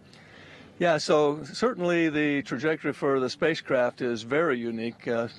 Probably never been done before. But from an Atlas standpoint, we've launched many planetary missions over the years, and we just kind of did our standard thing in order to get the spacecraft ready to go. You know, getting ready for this mission through COVID was a challenge for, I know, many people. Were there any challenges that you had to overcome? Is there any kind of anecdote that you can tell about this mission? Yeah, so the team, it's been a very aggressive week, a couple of weeks with us. You know, we launched Landsat 9 just a few weeks ago, turned around the end of the week, so we launched on Monday, and we turned around and had the wet dress rehearsal here for Lucy on Friday, and then turned around and did our Vulcan PTT test here. So it's been really a very exciting week for the team here, and the team has worked really hard through all the COVID stuff, through all of the activities, in order to maintain the launch date. And here we are right at the beginning of the window, and a beautiful launch so far. Absolutely. Well, Scott, we wish you the best of luck over the next 12 years, and thanks for joining us here on the show today. Marie, Daryl, back to you to learn more about science. All right, Scott and Franklin, thank you very much. As you look at the bottom of your screen, I want to remind you we have a progress bar, which is tracking where we're going. You can see that we had the main engine cut off. We're awaiting that second burn of the Centaur, and of course, we'll have all of that for you. But we have about an hour to go before signal acquisition from Lucy. Only then will the team be able to breathe a sigh of relief. So let's hear from some of the scientists about their passion for Lucy in their own words. Hi, my name is Danya Douglas Bradshaw, and I'm the project manager for the Lucy project, which will be the first mission to the Trojan Asteroids. Building a spacecraft is quite exciting. I worked many decades as a mechanical engineer, really focused on thermal and heat transfer. And so when you work in that capacity, you are supporting the development of spacecraft as well as instruments. Hi, my name is Dr. Carly Howitt, and I'm the instrument scientist of the MVIC camera on Lucy. I love working on Lucy for so many reasons, but one of them is being able to explore the universe from the comfort of my own office. So I don't have to don diving gear or, go into these dangerous or hard situations. I get to enjoy the data as it comes back from the comfort of my office and explore the universe that way. My name is Corey Preikel, and I am the Mechanical Operations Lead for the interplanetary spacecraft Lucy. My job is to plan and lead major mechanical operations such as spacecraft transportations, spacecraft crane lifts, or testing of major spacecraft components and ensure they go off without a hitch. My name is Mike Zakaric. I'm the Deputy Project System Engineer for Lucy. The thing I like the most about Project System Engineering is that you get to touch all aspects of the mission, from the spacecraft, payload, launch vehicle, ground systems, flight dynamics. Project System Engineers have oversight of all of those different aspects of the mission. I'm Tiffany Kapler. I am a public outreach specialist with the Lucy mission. And one of the things that I love about my job is that it gives me an opportunity to use my creativity and share my enthusiasm for science with others while I get them excited about space exploration. Hi, I'm Rick Berry, and I am the Configuration Management Lead for the Lucy mission at Goddard Space Flight Center. We're building spacecraft, we're building payloads and instruments at Goddard. We coordinate with our team members to ensure that the configuration management is correct by managing the changes and the requirements. Hello, my name is Elizabeth McCall, and I'm the Project Support Specialist for the Lucy Project. One of the more memorable experiences I've had was just in July of this year. I was able to fly with the spacecraft from Colorado to Florida on a C-17. My name is Vince Elliott, and I'm the Lucy Deputy Project Manager over Resources. I lead a team of 12, and they are exceptional at what they do. It also means I get to work with some of the brightest engineers and scientists the world has ever known, doing something that I love. Hi, my name is James Traley, and I'm a producer and animator at NASA Goddard Space Flight Center. And I created the video series you're currently watching right now. I'm so excited to see Lucy launch, and I can't wait to share the complex and exciting discoveries that we make out there at the Trojans to you, the public, through film and animation. Go NASA, go Lucy. This Lucy mission is dedicated to a number of team members at NASA and United Launch Alliance, some of them no longer with us today. There are 3 dedications placed on the side of the Atlas V rocket. The first says Lucy Strong, recognizing the team's hard work throughout the COVID-19 pandemic. There it is. We got a shot of it before liftoff. And the second is a memorial to ULA team members Mark Kazabowski and William Billy Joyner. Mark was an accomplished engineer and respected mentor. During his 30-year career, he focused on launch vehicle structures and integration. He led the structural design of the Atlas II, 2AS, and 3 development programs. Mark was also a family man, reminding his team always to take care of themselves and their families. Billy spent much of his 35-year career at Lockheed Martin and ULA. He was an accomplished technician who supported critical payload processing for the Department of Defense and NASA. Billy was known for his diligence and dependability, contributing to the successful launch of many historic missions. He was a great friend and teammate to many. And finally, a dedication in memory of Craig M. Whitaker. His 40-year career began as a student with the Navy. You can see his name there, also on the rocket. That led him to NASA, where he was a founding member of NASA's Launch Services Program in 1998. Craig was instrumental in developing and managing the program's launch service contracts over many years. The final highlight of Craig's career was the award of the Atlas V rocket for the Lucy mission. Craig was a devoted family man, a respected leader, and a humble public servant. And we are here with his son, Craig Whitaker's son, Jared Whitaker, vehicle systems engineer, who also works just like his father did for NASA's Launch Services Program. Jared, great to have you here. I appreciate it. Glad to be here. How was the launch? How was the experience being up there and watching this rocket, which had been dedicated to your father? It was really, really great. I mean, I usually work on the missions and things, and so sitting on console, so it was really great to be able to see it from this vantage point out here at OSB2. Fantastic view from up there, and night launches are always spectacular, and so just really enjoyed it. What did LSP mean to your father, the Launch Services Program, and then you following in his footsteps?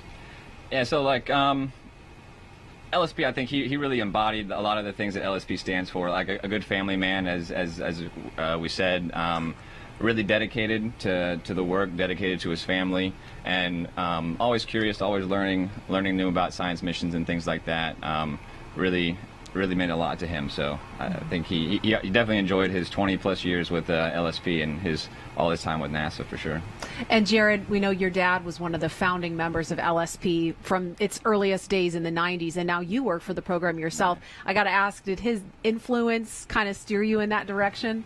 Oh yeah, I would say absolutely. Yeah, in 1998, I was only 7 years old, and so every afternoon, pick me up from school or whatnot, go home, and over dinner we'd have conversations about what the last science mission was, what was coming up with LSP, and so he always encouraged me to do whatever I wanted, but I definitely enjoyed going into engineering. And I ended up coming to LSP. I think in my heart I always knew I was gonna end up with LSP, and I'm very glad I did. And so enjoyed the couple of years we got to work together and share more from the business side from him and more from the engineering side from me. It was a nice give and take. So really enjoyed our time for sure. Yeah, and glad you got to actually enjoy it as a spectator for a change instead of working. It was very relaxing. It was nice. Yeah, great. And there was some overlap between you and your father at LSP? Yeah, so I finished my master's in mechanical engineering in 2015, and so we worked together almost 5 years. So it was really nice. Like on some afternoons, like later in the week, he'd come by. We're not morning people, so we'd come by in the afternoon and chit chat about how things were going and what our plans for the weekend were. So it was nice to just pass by him and kind of talk a little bit of work, a little bit of personal stuff at the end of the day, and it was really enjoyable to be able to be with him. That's awesome. Yeah. As a non-morning person myself, I used to appreciate you getting up early with us. It was well worth it. Well worth it. Thank you so much, Jared. Thank you all. Thank you. All right. Thank you for being here. All right. Learning what an asteroid is made of without coming into contact with it takes the right scientific instruments. We'll talk about that in a moment. But first, let's check in with Megan Cruz on top of OSB2 with another program scientist. Megan. Hey there, Daryl. Yeah, now I have Tom Statler. Tom, what did you think of the launch today? Oh, it was absolutely beautiful. Absolutely. I just couldn't have hoped for a more spectacular launch. Yeah, and you're the program scientist on this mission. Can you talk to us about what that role entails? Sure. I mean, all of our missions have program scientists at headquarters. We're the main science advocate for the mission, and we also work with the mission teams kind of as coaches to make sure that the science ambitions that they have for the mission fit with NASA processes. Gotcha. And we saw Lucy lift off about 30 minutes ago. Can you talk to us about how her three main instruments are going to work together to study the Trojans? Sure. So Lucy has three main instruments. There's Lori, which is a high-resolution black and white camera, Lorelf, that is a spectroscopic camera, and Latesse, that is a thermal imager, like a no-touch thermometer. And so we'll be able to get detailed images of the landforms, the craters, cliffs, landslides, anything else that's been going on the surfaces. Lorelf will be able to tell us about composition, so we'll get an indication of the mineralogy, the chemical composition, and Latesse will tell us from the temperature readings what's the texture of the surface. Is it rocky? Is it sandy? Is it gravelly? They all work together to tell us what's going on these asteroids. Wow, without even landing on them. That's amazing. And we know that Lucy was named after the Lucy fossil. The Lucy fossil was named after the Beatles song, Lucy in the Sky with Diamonds. And actually, Lucy has a diamond on board. Can you talk to us about that? It does. So the Latesse instrument, that touchless thermometer, is an interferometer, and people who are into instrumentation know what that means. But in an interferometer, you need to divide the incoming light into two paths, and so you need a device, an optical device called a beam splitter. And one of the best ways to make a beam splitter is to make it out of synthetic diamond. So there is a synthetic diamond, not a natural diamond. It's a pretty big one. I understand it's about 20 carats, which would make big Would piece make of a good jewelry. diamond ring, But yeah. it's an industrial piece of synthetic diamond that's really essential for getting these temperature readings on the surfaces of the Trojan asteroids. Awesome. And you're also the program scientist for DART. That's scheduled to launch next month. Can you tell us about that experiment? I can. Well, DART, like Lucy, is going to an asteroid, and that's where the similarity ends. Okay. Because DART, Lucy, of course, is going to the Trojan asteroids in the outer solar system, and DART is going to a near-Earth asteroid, not so much with the intent of studying it, but to demonstrate that we have the technological ability to be able to deflect an asteroid if we're ever in a situation where there's an asteroid on collision course with Earth. There is not one now. No known asteroid is on a collision course with Earth, and the asteroid that we're going to collide with deliberately with the DART spacecraft is not a danger to Earth, and there's nothing that we can do to make it a danger to the Earth. But we're going to test our ability to target an asteroid, to execute a kinetic impact, that is, run a spacecraft into it, and then we're going to test the asteroid's response to that impact. How much do we move it by, and how effective that will be to protect Earth in the future. Sounds like a movie. Strange, huh? No, maybe not with as dramatic a script as some of the past movies, but it'll be very exciting when we execute the kinetic impact and then get the data from ground-based telescopes afterwards that tells us what we actually accomplished. Great, Tom. Thank you so much. I appreciate you being here. Thank you, Marie, Megan. back to you. All right, thank you, Megan. If you're just joining us, we had a spectacular launch this morning in Florida. NASA's Lucy launched into the sky with a diamond, a pretty big one, it sounds like, apparently. About 36 minutes ago, and the spacecraft lifted off on a United Launch Alliance Atlas V rocket from Space Launch Complex 41 at Cape Canaveral Space Force Station. That was at 5:34 a.m. Eastern Time.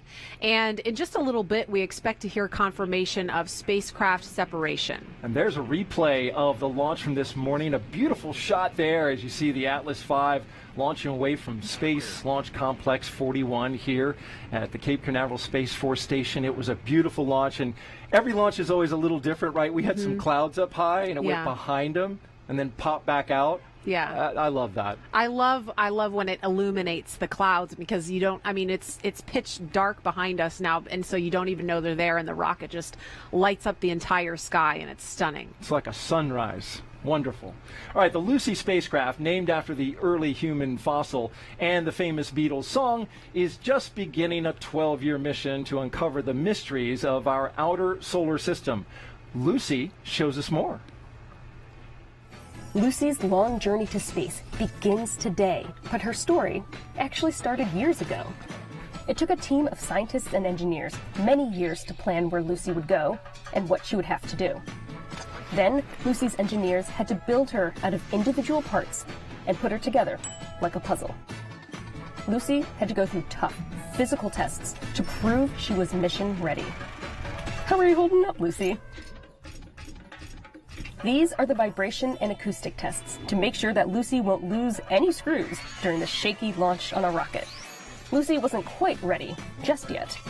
The engineers still had to be sure that she was prepared for the harsh environment of space.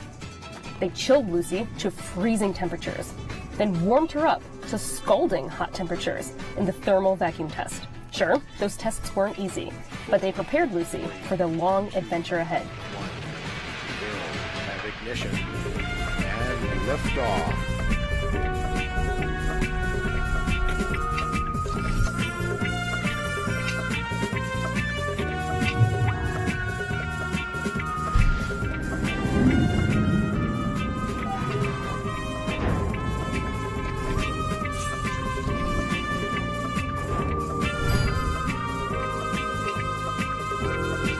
We're glad you can join Lucy on her adventure to explore the Trojan asteroids.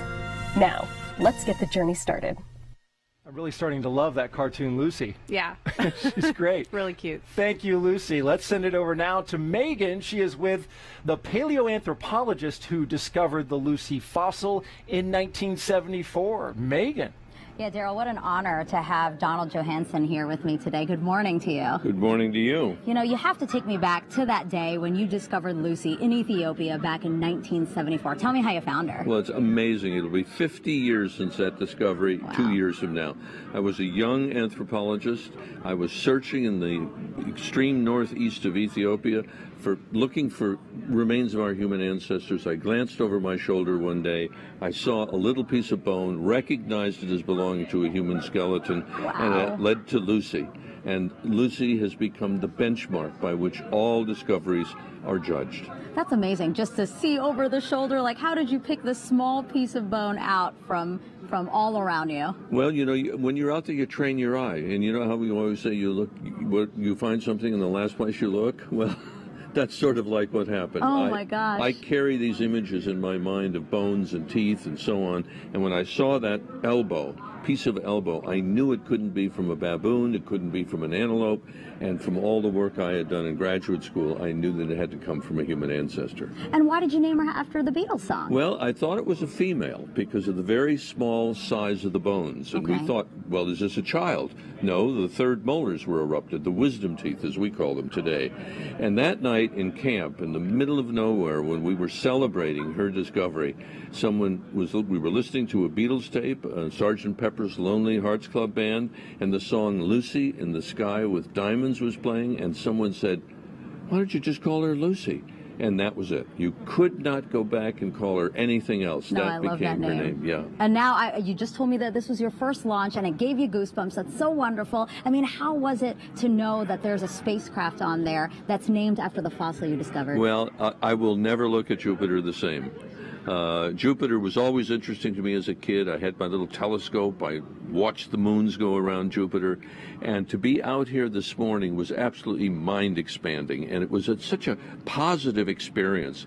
You know, the world is going through some tribulations. Something as positive as this is, people should look at and see what the creativity of the human mind can do. Yeah, Don, and there it is. you. She's on her way. Yeah, I'm and so glad you're here for this. And she will tell us so much. Yes, and awesome.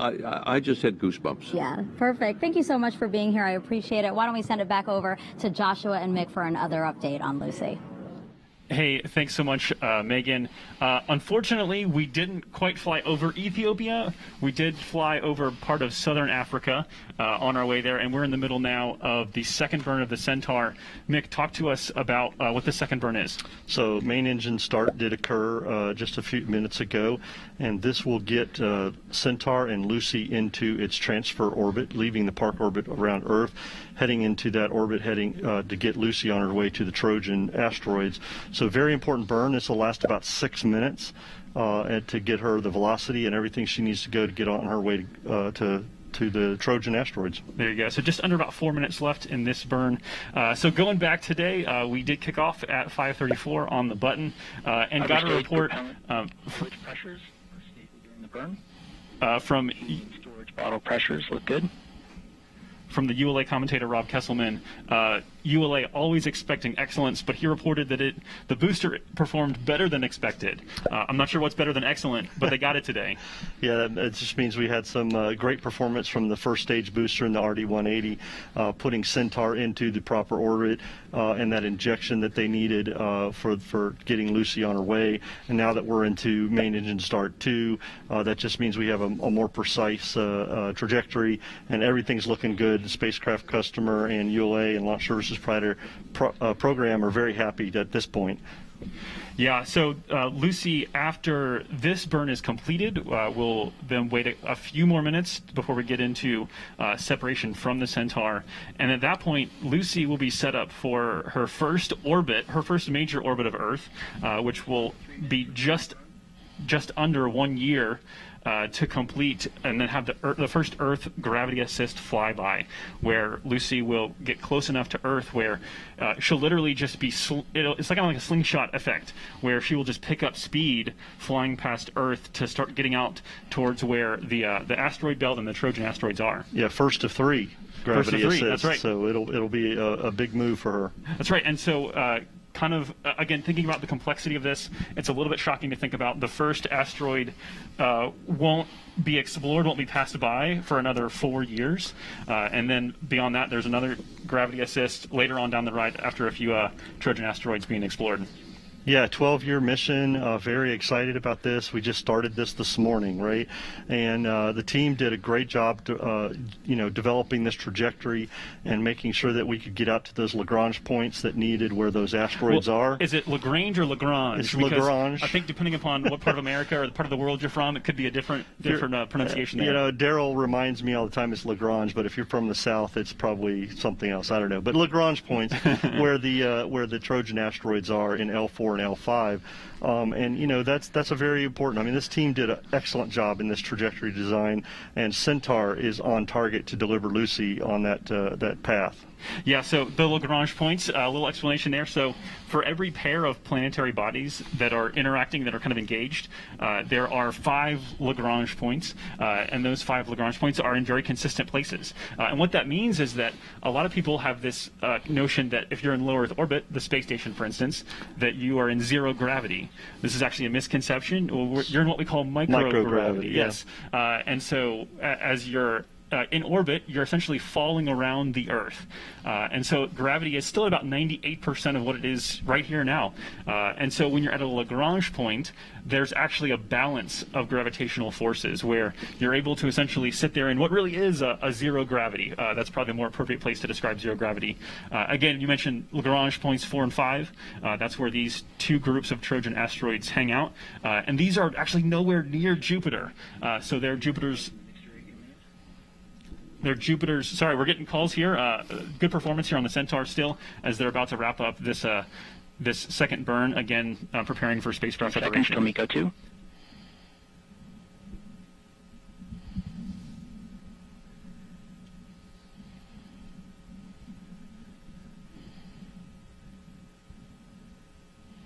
And we have MECO 2. That's a good sign right there. Main engine cut off 2. That means Centaur has done its job, performed, and will be RCS system. Coasting for just a few minutes as we get ready for spacecraft separation, and Centaur makes sure she's pointing in the right direction. That's right. And so just finishing that thought, the Lagrange points 4 and 5 are roughly equidistant from the Sun and Jupiter, making isosceles or equilateral triangles. If you're ready for your math at 6 a.m. Or whatever time it is right now, we're watching our mission clock here, and so essentially they're the same distance from Jupiter as Jupiter is from the Sun. Which is roughly 465 million miles. So these points are very far from Jupiter, very far from the Sun, but pretty exciting. And Mick, LSP, no stranger to exploring the solar system, no stranger to mission success with science missions. Yeah, we are very happy to be working with United Launch Alliance, our commercial partner today, with this Atlas 5401. This mission started 7 years ago for some of these folks, some longer. And as the Atlas 5401 was selected for this mission, LSP took all those requirements from our spacecraft customer, and we looked at those and we decided what needed to be done, and we selected the Atlas V for this mission. Our team of engineers, scientists, and analysts worked very closely with the spacecraft customer and United Launch Alliance, and as a result, we had a successful liftoff at 5:34 a.m. today, the very beginning of our window and the beginning of our science period. So very happy so far. Still waiting for that spacecraft separation and making sure the spacecraft's healthy, but so far everything has been going just as we had predicted. Yeah, very good. A reminder coming up ahead, we have spacecraft separation. As you say there, a countdown to when we're expecting to see that happen. What you're seeing on screen is a graphical representation based on real telemetry data. So we believe we are confident this is what's happening in space right now. That's not actually a live video. Now stabilized at the coast attitude. And so again, there you see on your time, we're expecting that spacecraft separation in about 9 minutes from now. So after that, we will have a brief period where we'll wait to start solar array deploy. Then we'll have that takes about 20 minutes to deploy the solar arrays, big beautiful solar arrays, and then we will, once those are up and powered, we would expect a couple minutes later to be able to get that acquisition of signal. That's a very scary time for the spacecraft team. They'll be waiting for that for sure. Yeah, absolutely. All right, I think we are ready now to send you upstairs to NASA Edge's Franklin with the Lucy Program Manager. Thanks, guys. Yes, I'm here with Donya Douglas Bradshaw, who is the Lucy project manager. Donya, how you doing today? I'm doing awesome. Great. How do you prepare for a mission like Lucy when nothing quite like this has been done before? Well, it certainly takes a team of engineers, scientists, everyone. Dr. Hal Levinson, who is the Lucy PI, has a vision, and it takes a team of hundreds to bring that vision to fruition. How long have you been working on this project? So I joined Lucy about 3 years ago. Joined the team as the deputy project manager, and then about 2 years ago became the project manager. Now, do you have any exciting stories to tell about this mission? Because you all had to work through COVID to get this thing up and running. Yeah, COVID happened in March 2020 unexpectedly, and there was a lot of uncertainty around that. But this team and this spacecraft development led by Lockheed Martin quickly, rapidly, without missing a beat, put together a plan to enable us to re-engineer the integration and test program. I know within the last 2 years, the components for the spacecraft were, compiled, but it wasn't even put together. How did you get that all up and running basically in a little over a year? Yeah. So, the plan, you're right. When the pandemic happened, we were about 5 or 6 months away from the start of our spacecraft integration and test program. And so there was a lot of uncertainty, but the entire team came together and really devised a way to keep people safe, do social distancing, adding the capability for folks to monitor the integration and testing remotely, using collaboration tools, online tools, just different techniques that were available to us. And so we were able to do that.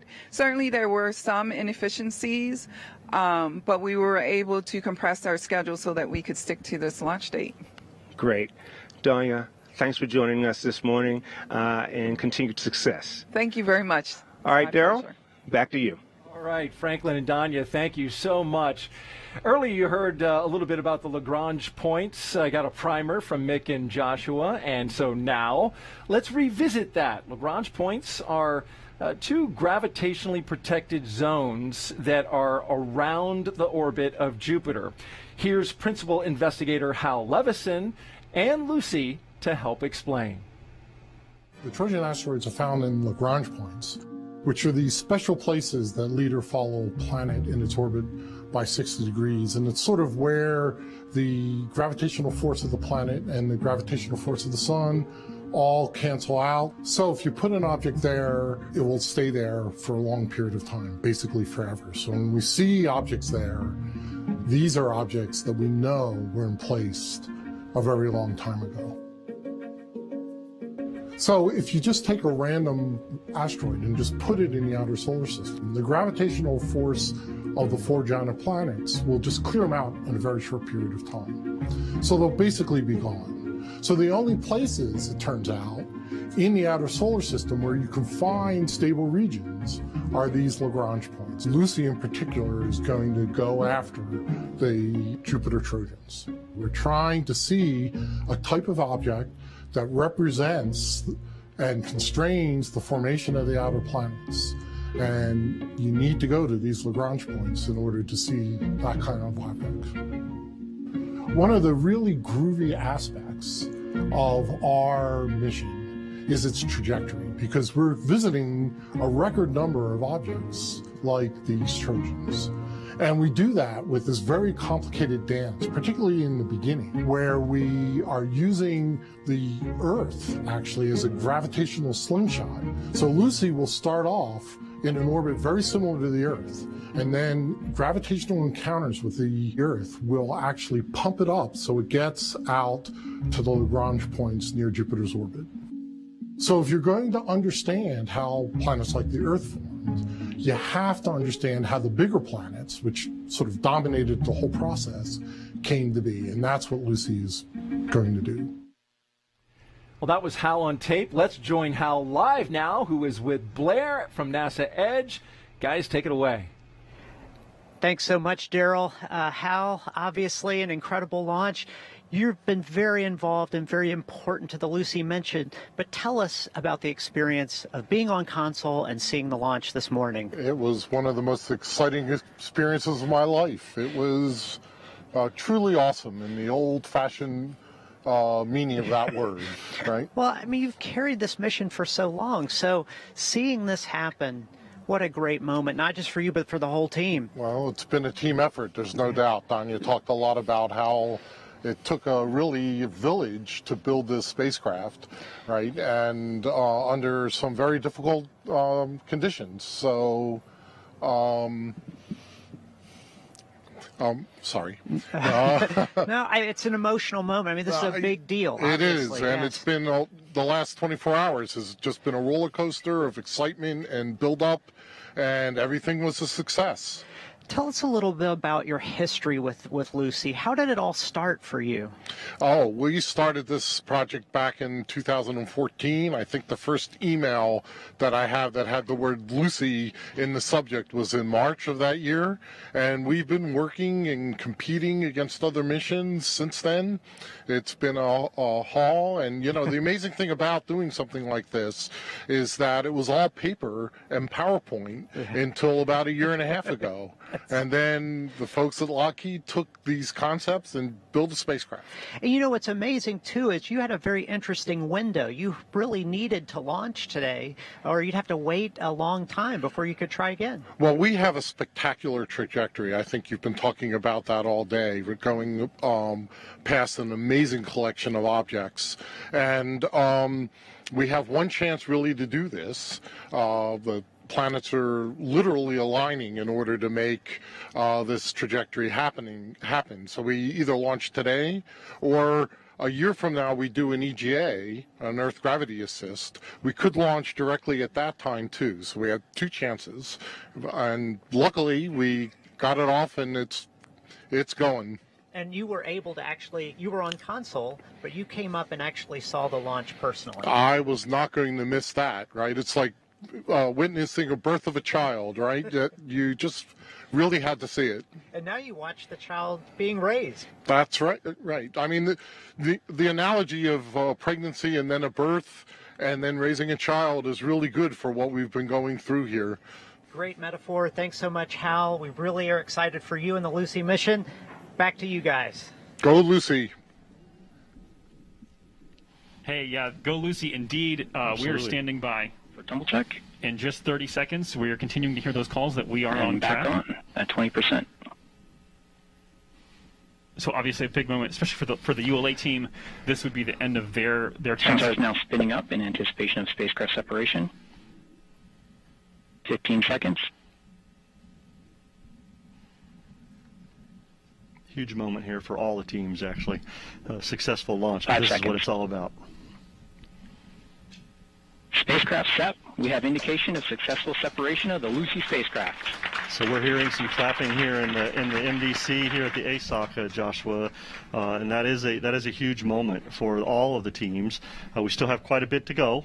Solar array deployment, we talked about those earlier. Those big, huge solar arrays that are needed, and the spacecraft team will be awaiting to get confirmation that has started, and then there'll be 22 minutes, what they refer to as 22 minutes of terror, waiting for those solar arrays to deploy. And of course they have to get acquisition of signal to verify all that slightly after that. So the next few minutes as we get through this is going to be spacecraft team will be kind of sitting around waiting to see what happens and making sure Lucy is healthy and doing well. But spacecraft separation, huge milestone for the teams working the launch vehicle. vehicle today.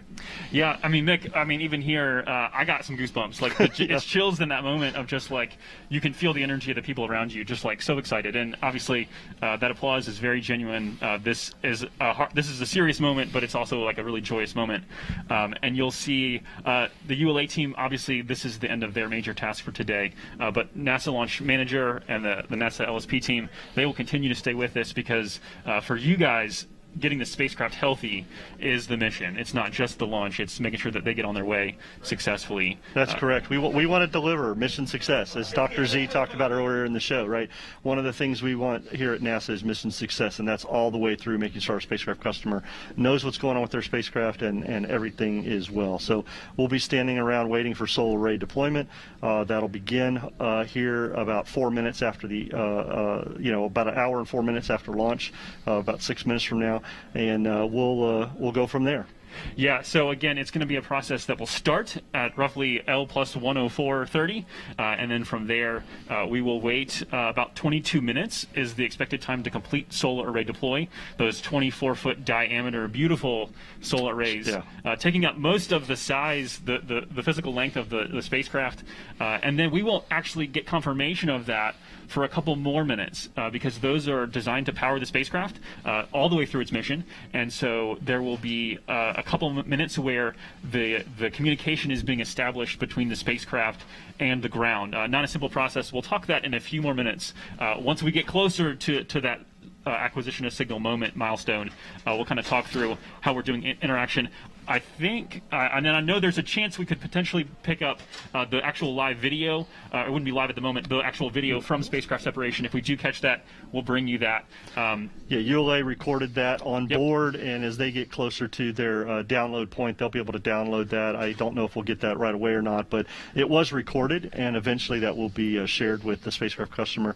Another unique thing, we were talking about those solar arrays, why it's so important, is I heard earlier today that, those things generate about 5,000 watts. That's all that the spacecraft uses.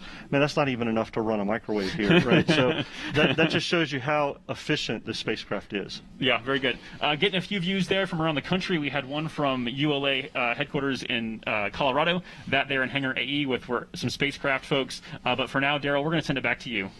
I'm sorry, to Marie. All right, thank you, Joshua. Time to catch back up with our Lucy cartoon character. And in this next episode, Lucy wants to show you where she's going and why she's studying the Trojan asteroids. You might be wondering, where is Lucy off to? Yes, the Trojan asteroids. These are a population of asteroids in orbit around the sun, about as far away as Jupiter. It may seem far away to you, but our Lucy spacecraft is a capable explorer and ready to make the trek to her targets. Lucy is aiming to visit asteroids in both of these Trojan swarms on her 12-year mission. The pull of gravity from the sun balances the pull from Jupiter to keep the Trojan asteroids in these two groups.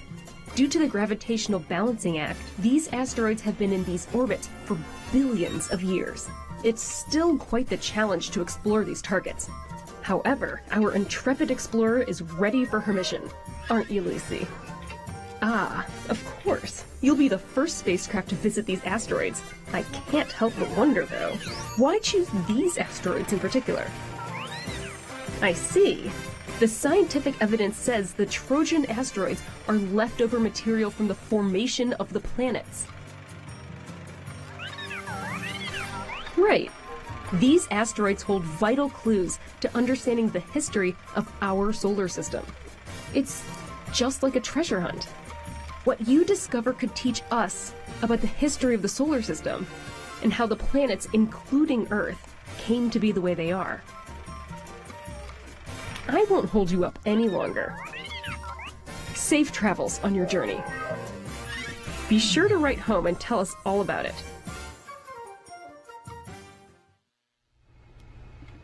Welcome back out here to the broadcast area, and now we'd like to introduce you to a special guest, Audrey Martin. She's a graduate student at Northern Arizona University and played a role in today's launch. Audrey, you're a student and you were involved with the Lucy science team. How unique is that? It's incredibly unique. I feel very, very privileged to have been able to work with the science team and also be here for the launch. It's absolutely amazing. What specifically did you work on? I have been working with the science team, so I do surface composition, spectral analysis stuff, and I've been working with the surface composition working group to really understand everything that we can understand now about the surface of Trojan asteroids, so that when we get there, we can learn even more and we can be really prepared for what we're going to see and what we're going to discover. You've seen the successful launch. We all watched it here. That was pretty cool. Yeah. We just saw successful spacecraft separation, but now we're entering that tense moment where Lucy's unfurling those gigantic solar arrays. What's that like for you right now? I mean, I'm very optimistic. So far, everything that has gotten in the way of Lucy and the success of the mission, everyone has come together in a very collaborative way to overcome that, and so I'm very like it's destiny, huh? Yeah, I'm very optimistic, and I think it'll go really well. And it will. If other students want to do something similar, how do other students team up with NASA like you did? Yeah, great question. So there's this program that the Lucy mission has put together with Arizona State University. It's called LaSpace. L''space. How fitting. Yeah, it's perfect. Super cute. And it's for undergraduate students who are interested in working with NASA and working as a team and working on, designing missions and stuff like that. That is really exciting, and it's new. It's something that I didn't get to experience in undergrad, and I would have absolutely loved it. So if anyone out there is interested in it, you should definitely look up the space program. All right. Thank you so much, Audrey. Thanks for being here. Thanks. All right. Very good. And as you look at the bottom of the screen there, you can keep track as we are watching solar array deploy. You can see the timer is at 20 minutes and counting down. And we, of course, are monitoring the spacecraft team to find out the latest. Now, let's get back to that cartoon Lucy, right? Yes. She's kind of a hit. Yes. And in the next episode, we hear from Lucy's flight navigator, who discusses how the team directs Lucy on its journey to the Trojan asteroids. So to steer a spacecraft from millions of miles away, we have to first track its trajectory. So we have to determine where in the solar system the spacecraft is, predict where it's heading, and compare that to where we want it to go. So the navigation team ensures Lucy's on the right trajectory by tracking Lucy's position and velocity in the solar system, predicting where it's headed, and adjusting its course so that it aces the flyby. So once Lucy starts approaching one of its asteroid targets, the navigation team utilizes the instruments, the cameras on board, to take pictures of the asteroid and background stars, and that helps us hone in on targeting this close flyby. So commands travel at the speed of light, and over the course of Lucy's trajectory, its position from Earth is varying substantially. When Lucy is near Earth during our Earth gravity assists, it takes mere seconds for the data or commands to be received by the spacecraft and for the spacecraft to send data back to us. But at the farthest extent of Lucy's trajectory and the farthest distance from Earth, it can take up to an hour for our commands to be received traveling at the speed of light. It's not only the data encoded in the signals, but it's the properties of the signals itself. We know what time the spacecraft sent the data, and we know what time it was received on Earth. So we can calculate how long it took the signal to travel at the speed of light, and that gives us information about how far Lucy is from Earth.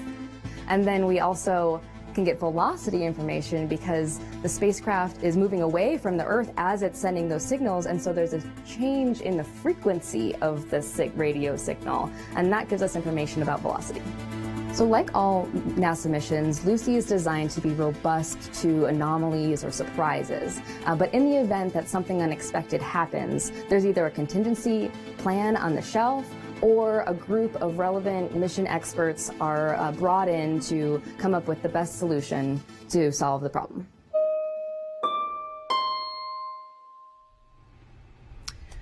A little less than 6 years from now, Lucy will fly by the first Trojan asteroids in the mission, Euripides and its small moon, Keta.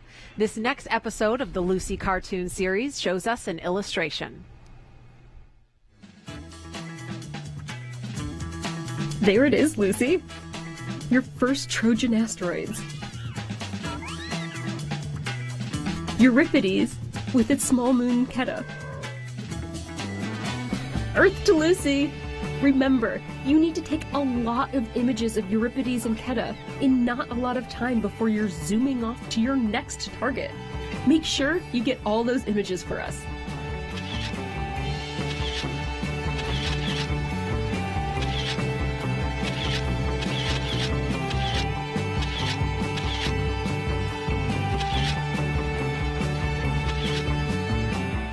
It's beautiful, isn't it?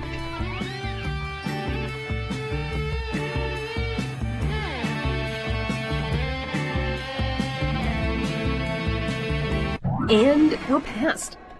Whew, that was quick, right? Get any good data? That's great to hear. Can't wait to see them. Just send them back to us here at Earth.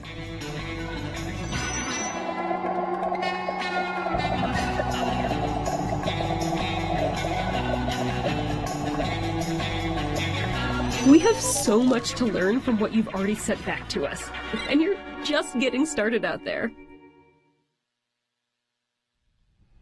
So remember, it will take Lucy 12 years to visit all 8 asteroids on her journey, and the next group of Trojan asteroids Lucy will visit each has its own unique characteristics and lessons to reveal. There's still 5 more Trojan asteroids to explore on your 12-year journey. Each one has a different story to tell about the history of our solar system. Next up is Polymele, a mere 21 kilometers or 13 miles in diameter. Afterwards, you'll be zooming by Lucas, which rotates at an extremely slow rate, with each day being about 18.5 Earth days long. Afterwards, you'll be on to Orus, which might be rich in organics and carbon. Lastly, you'll be on your way to a twin pair of asteroids, Patroclus and Menetius. These asteroids, relatively unchanged over 4 billion years, will give us a glimpse of our solar system's distant past. With each flyby of a Trojan asteroid, you'll be looking at time capsules from the birth of our solar system over 4 billion years ago. Lucy, what your observations tell us about the composition and properties of the Trojan asteroids could give us clues about how Earth came to be. Absolutely. Carry on your journey, Lucy. And don't forget to call and show us what you find out there. We'll be waiting. Good luck. Thank you, Lucy. The Trojan asteroids have been called ancient time capsules. So you know what? We've got a challenge for you to create your own time capsule to open when Lucy completes the mission in 12 years. Here's how you can get involved. March 2nd, 2033. Where will you be? The Lucy spacecraft will be right here. But what about you? Over the next 12 years, NASA's Lucy mission will explore more asteroids than any previous mission, flying by 1 main belt asteroid and 7 Trojan asteroids. These ancient time capsules will allow us to trace the origins of our solar system. We invite you to accompany Lucy on its 12-year journey by creating your own time capsule. Set aside a box of mementos, create a digital file, or simply write a letter to yourself. Get creative. We encourage you to post a photo, drawing, video, or other description on social media using the hashtag LucyTimeCapsule. At each major mission milestone, we'll remind you to revisit and add to your time capsule. Consider, what would you tell your future self? In what ways will you grow? How do you want to mark this current moment in your life? Lucy carries her own time capsule into space, a plaque with words of wisdom for our descendants who may one day come across the spacecraft long after its primary mission ends. The messages encourage hope and humility, knowledge and curiosity, appreciation of humanity, and exploration of the cosmos. We hope you'll join us, and Lucy, as we look with anticipation upon the unknown of our future, both as individuals and as humankind. And remember to use the hashtag #LucyTimeCapsule when you are sharing your videos and photos on social media. And we can't wait to see what you come up with and what Marie comes up with. Look at here. I heard about this project and I got so excited. So I came prepared with my own little time capsule items. I have a picture of my kids. Aww. They're both under 6, so they're going to look so much different when Lucy gets done in 12 years. They might not like me as much then either, but so we got to remember this moment. I've got one of their favorite toys, a unicorn. Aww. Some patches from missions this year. The Crew 2 one they launched earlier this year, and the Lucy mission patch, of course. Good. A pair of my kids' shoes because I'm sentimental. A mask. What's this? Because it's a face mask. I mean, we'll remember the times. And my first plane tickets from my first post-quarantine trip on an airplane. So, how about you, Daryl? What do you have? Well, I don't have all that, but you know what? I wore some socks that are my planetary You wore socks. You see that? I mean, we don't want to show the audience that. He's taking off his sock. I'm going to take off. But this is great because you know why? That's Jupiter on my sock, right? All right, well. And so on the other side, what's that, Marie? I don't know. Maybe some asteroids? It looks like Euripides, maybe. You know, Great. But you know what? I was going to share this with you, but you just took that off your foot so you can get your own time capsule box. I can't put it in the little girl's shoe? You can put it in my baby shoe, sure, yeah. Great. All right, and we have first light right behind us. You can start to see sunrise hasn't happened yet. This is just beautiful. This is a beautiful view. This is the Kennedy Turn Basin where we brought in the shuttle main external tank and also brought in the core stage for the Artemis mission, and that's going to be a great one. Yeah, so much coming up here on the Space Coast. We heard a little earlier from Lucy's project manager. Now here's a recap in her own words about the work it took to get Lucy into the sky. The Lucy mission is a planetary mission to the Trojan asteroids that are around Jupiter. It's going to survey actually a total of 8 targets, 7 asteroids around Jupiter and 1 asteroid in the main asteroid belt. Once you know where you're going and the type of science that you want to take, one of the things that you start looking at is the spacecraft. What size spacecraft? Where is it going? How much power does it need to carry? Does it need solar arrays? What type of solar arrays? What type of vehicle is going to be used to launch it into space? So that dictates how much mass you can carry. And one of the things I do as a project manager is to assemble a team of scientists and engineers and technicians and business people to design that overall spacecraft to achieve your mission. In designing the spacecraft, you are always thinking about what type of environment is it going to be subjected to. Is it going to orbit around Earth? Is it going into deep space? Is it going to Mars? Is it going close to the sun? And so as engineers, one of the things that you're thinking about very early on is how can you design this system and test this system in order to verify and convince yourself that it's going to survive in space. And as part of that, it goes through a very rigorous test program. And so we call it shaking and baking. And so we actually put it through what we call a thermal vac chamber in which we simulate the space environment. We also put it on what we call a vibe table in which we vibrate it, so we shake it. And one of the important things that you have to do in order to be convinced that it's going to survive is to make sure that the environment in which you're testing it in, the simulated environment, is harsher than what it's going to see in space. So once you subject that spacecraft or that instrument to that environment, then you can have confidence that it's going to last the lifetime that it's been designed for. All right. Thank you very much, ladies. As you can see at the bottom of your screen, we are counting down to confirmation of solar array deploy and acquisition of signal. Just about 8 minutes to go in that. Now, many of NASA's unique science missions have one thing in common, and that is the launch services program that helps each mission take flight. LSP is the common thread.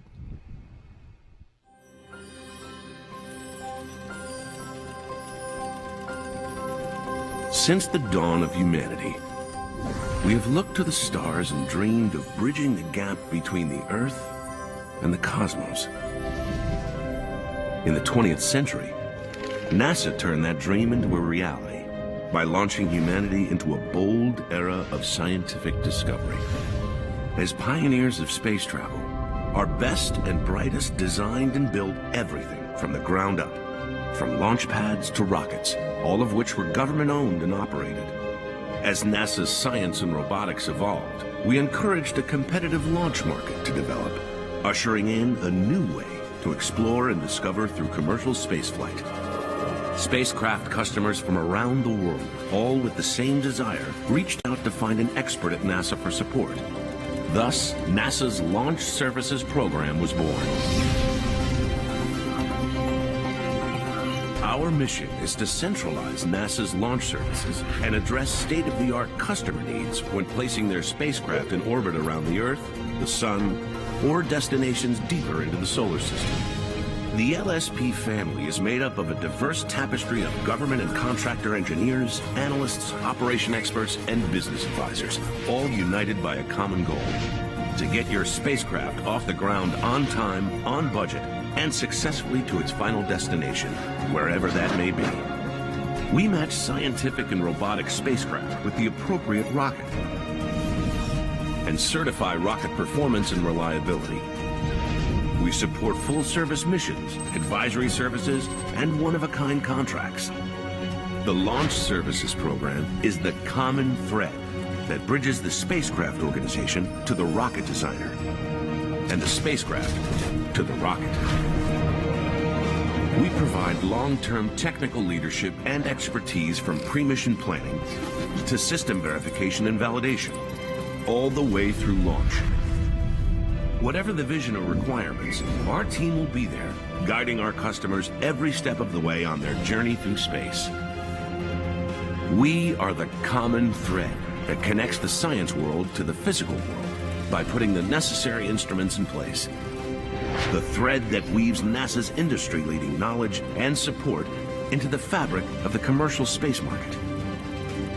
We unite customers, capabilities, and culture to explore space through unparalleled launch services.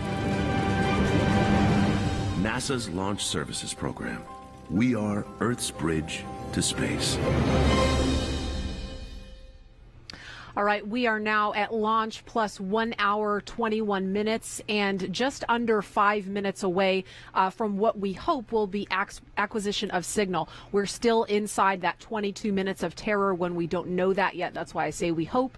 We'll find out in about 4 minutes now. We will be checking in with the launch team in just a minute, but before we do that, NASA's Launch Services Program has a really busy rest of 2021 planned. Here's a preview of what's ahead. Since 1998, NASA's Launch Services Program, or LSP, has served as Earth's bridge to space. Based at NASA's Kennedy Space Center in Florida, the program matches scientific and robotic spacecraft with launch vehicles for some of America's most inspiring space missions. Our mission: to successfully place spacecraft in orbit around the Earth, the Sun, and destinations deeper into the solar system. We centralize NASA's launch services while addressing state-of-the-art customer needs. But LSP does more than pair spacecraft with the appropriate rocket. The diverse group of government and contractor engineers, analysts, and advisors certify rocket performance and reliability. The team provides long-term technical expertise and support to spacecraft customers from around the world. The team manages launches from multiple sites depending on customer and mission needs. Cape Canaveral Space Force Station in Florida, Vandenberg Space Force Base in California, Reagan Test Site at Kwajalein Atoll in the Republic of the Marshall Islands, and the Pacific Spaceport Complex in Kodiak, Alaska. Building off of past success, LSP forges ahead to support NASA's future. Lucy will be the first mission to study Jupiter's Trojan asteroids, which may be remnants of the primordial material that formed the outer planets of our solar system. It's then back to the West Coast for Double Asteroid Redirection Test, or DART, NASA's first planetary defense mission. That will be followed by Imaging X-ray Polarimetry Explorer, or IXPE, launching from Kennedy. IXPE will expand our understanding of X-ray production in objects such as neutron stars and black holes. Years of testing, determination, and dedication, working as one. NASA's Launch Services program is Earth's bridge to space. All right, just about 2.5 minutes until we hopefully finish solar array deploy. 2 minutes after that, we're expecting to get the acquisition of signal as we dawn here. A beautiful shot behind us, Marie, of the sun getting ready to rise here at the Kennedy Space Center, the Kennedy Turn Basin behind us. What a beautiful sight. Yeah, storybook picture behind us. And as you saw in that video, the next mission for NASA's Launch Services program is the Double Asteroid Redirection Test. We call that DART. That's currently scheduled to lift off November 23rd. I think it's Thanksgiving Eve over on the West Coast, Vandenberg Space Force Base. So we're really excited for that one. And more details you can find on that at nasa.gov/DART. And so, while we stand by to find out more information about the situation with Lucy, we want to just say, hey, this is a long journey ahead of her, but these moments right here are very critical, especially that confirming of that solar array deploy. So let's toss it over to Joshua and Mick over at the ASOC, who will talk us through it. Guys? Yeah, thanks, Daryl. Man, what an exciting year ahead. Obviously, we'd love to talk about that, but we need to focus on what's at hand. 1 minute left. Again, this is the anticipated time to complete the solar array deploy. Mick, I think we did hear that there is a good call on beginning that process. Yeah, the team is getting some low-rate data, and we did hear from the spacecraft project that they had begun that project on time. So, as you said, we're hoping here in about 50 seconds to hear that solar array deploy is complete. And as Daryl mentioned, 2 minutes after that, we get full acquisition of signal to check out the health of Lucy. And we should hear that come in from spacecraft project manager to our NASA launch manager to make sure that Lucy is good. Yeah, we did get that call. We weren't sure if we would hear a call for beginning solar array deploy because we did kind of, I don't want to say lucked out because there's no luck here, but we were fortunate to get that low rate data. We may not get full confirmation until we do get that acquisition of signal, which although that clock is almost at zero, may not be for a couple more minutes. As we wait here, Mick, communicating back to Earth is a challenge, and we kind of saw a little bit about that from one of our guests talking about when you're close to Earth, it's speed of light, but ultimately it's always speed of light, but that's a lot easier when you're close to Earth. You're farther away. There's different communication mechanisms. Yeah, so for today's mission, we actually utilized the TDRS network, the Telemetry Data Relay Satellite Network that NASA owns for the vehicle telemetry and for some of the spacecraft data that we've started. Excuse me. And as Lucy moves on its way out towards the asteroids, we'll take advantage of the Deep Space Network, or the set of ground stations here on Earth that have huge satellites that can pick up the smallest and faintest sound from space. So that is a huge asset that we have within the NASA and aerospace industry to be able to work with satellites that travel this far as Lucy is doing. Yeah, again, hoping now within a couple minutes to hear from Lucy. I want to emphasize that just because if we don't hear that quickly, that's not necessarily a bad sign. There's a big window here when we know that acquisition of signal might take place. So we will kind of try and stay with you as long as it makes sense. But again, that's kind of the nature of spaceflight. Again, it's not about luck. It is about science, and there's lots of factors at play. Yeah, like I said earlier, the team has done a great job of designing this trajectory and working, and so far all the predictions have been right on target. So as the spacecraft team works through their thing, their steps, there is another 20 minutes roughly that we could get signal, or it could go as late as hour 55 after liftoff. So we'll stay around and look at what's going on, but the team is definitely still looking at that and working it. Joshua, I did want to go back. You had asked me earlier when we were off air about spacecraft separation and how simple that was, and it was, basically it looks simple. It looks simple, but it's an engineering feat, and it uses a Marmon clamp that's been around for years. And the Marmon clamp has an explosive bolt that is released, and the Marmon clamp releases, and Lucy was actually pushed off the front end of Centaur with 6 separation springs. So that's it sounds very easy, but it's actually a very cool engineering design that allows us to be able to keep the spacecraft on there for the ride and then separate where they need to go. So I wanted to bring that back for the folks on that are watching us. I think that's just a cool engineering thing that happened in the mission today. Yeah, appreciate those tuning in. Again, we had successful liftoff on time this morning at 5:34 a.m. Eastern Time, and we are standing by now, hoping any second to hear that Lucy is alive and well. But as we wait, thinking ahead to what's to come, Lucy again headed to 8 asteroids around the solar system, 1 main asteroid belt, and then 7 Trojan asteroids. Yeah, and this is just the beginning, as we've said earlier, right? The team will get the solar arrays out, they'll get acquisition signal. They've got a lot of work to do on orbit, testing out the systems, making sure that their batteries are charged, making sure everything's working. As I mentioned earlier, they're very efficient power usage, 5,000 watts. So they want to make sure all that's working as they're traveling towards these asteroids, so that when they get there, that everything works in the sciences. So they'll do checkouts of all the instruments that we talked about on the show today. And the team, the spacecraft team, still has a lot of work over the next few months and years, 12 years, right? Yeah. So that's what's coming for the spacecraft team. We just saw a little bit ago, we're still focused on Lucy, but the LSP team is beginning to work with our other commercial partners on some missions. Another asteroid mission, DART, which is a very cool mission that we're going to send a spacecraft to an asteroid and try to impact its trajectory a little bit. So that's looking forward to that mission coming up here very soon. So. Yeah, and looking ahead to Lucy's journey, she's if you're ever frustrated by your cell phone not working in a timely fashion, and you're kind of anxious to hear us get this call, a reminder that Lucy's now hurtling away from Earth at greater than escape velocity, which means more than 25,000 miles per hour away from Earth. So this is much more complicated than even a simple text message that you just can't get to send.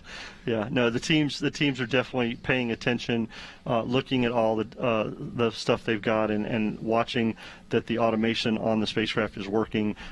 Definitely can tell you that there's probably a little tense moments going on right now from that aspect, but we are still waiting to hear if we hear around us some clapping, but I'm not sure what that's for yet. But we are waiting to hear from the spacecraft project manager to the NLM on acquisition of signal. So hopefully we'll hear that soon from the team. But definitely something is going on. There's some happy and clapping going on here. I feel like I'm a little in the dark, right? So that's right. That's good. But we'll hear that hopefully very soon from our NLM.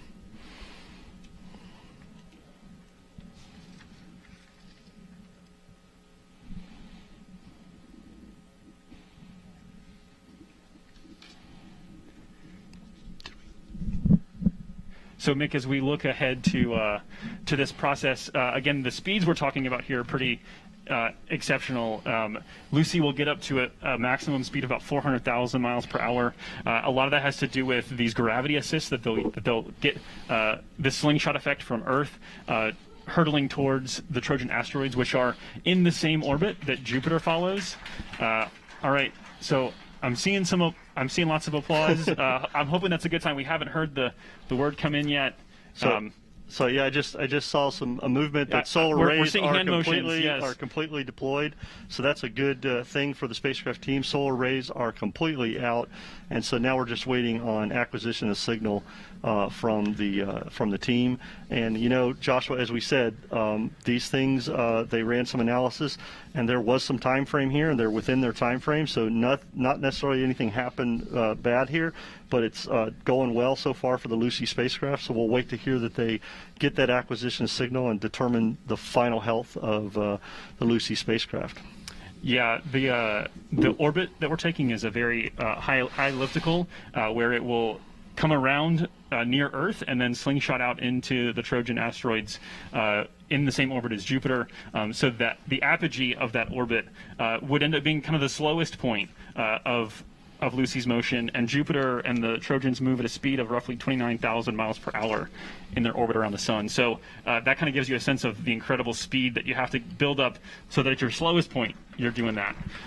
So again, an incredible, just trajectory and engineering feat to be prepared to rely on Lucy to fly freely for 12 years. That's something that a lot of people might have a misconception about, is that Lucy's not under powered flight for 12 years. Yeah, that's true. I mean, it's not like they can change trajectory during this time, right?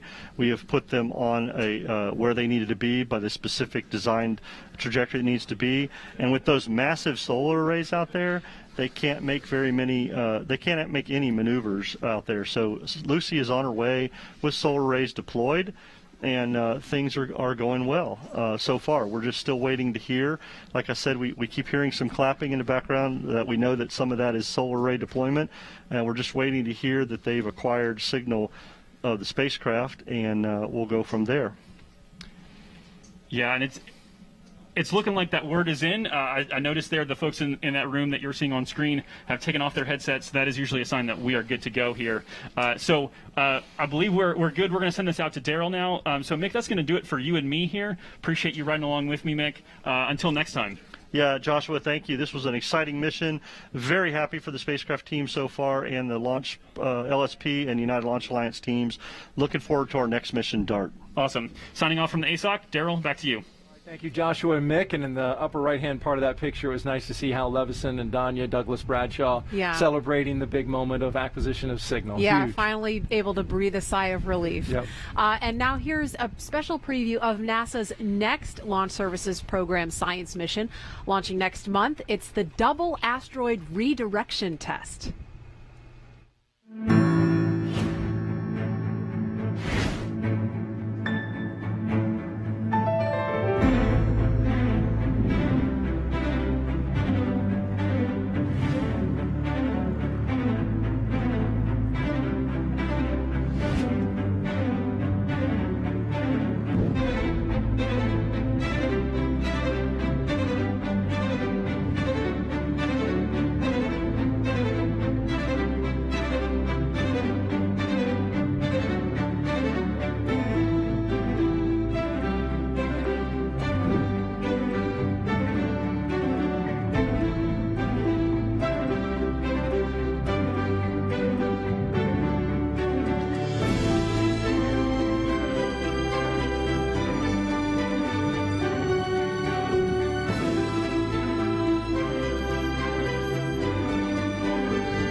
Looking forward to the DART mission. Got to make those travel plans out to California. We'll have it for you here on NASA TV. For now, though, we want to go back to the NASA launch manager, and he is with our own Franklin Fitzgerald. Yes, I'm here with Omar Baez, who's the Senior Launch Director for the Lucy mission. Omar, how did things go this morning?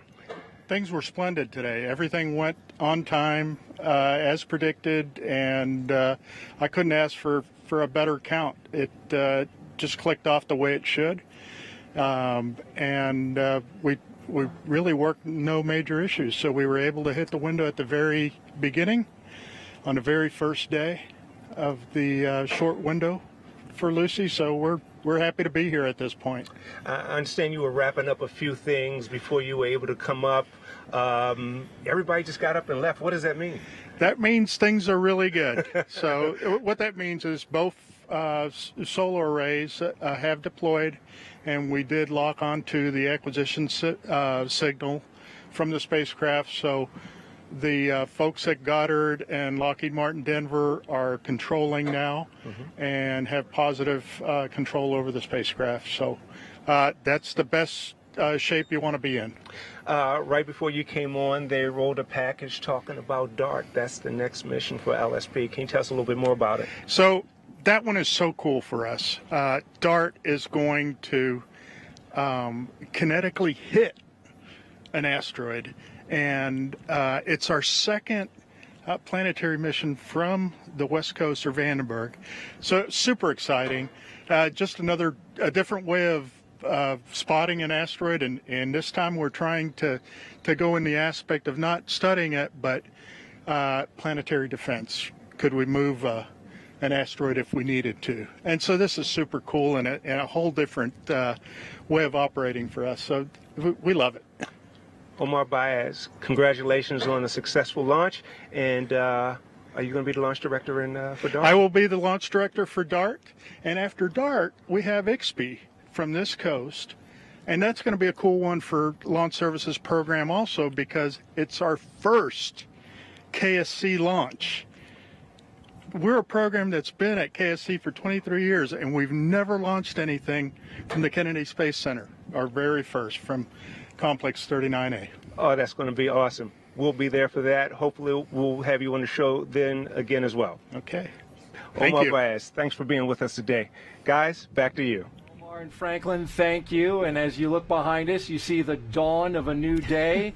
And there's the dawn of Lucy, and her journey to the Trojan Asteroids seems very fitting. Yeah, what a nice tribute from Mother Earth to Lucy, the fossil and the spacecraft now about to uncover secrets of our beginnings. Indeed. So we're going to leave you with a replay of this morning's liftoff, and you can also follow along live mission updates online at nasa.gov/Lucy. Have a great weekend. And keep looking up. That's my line, Maria.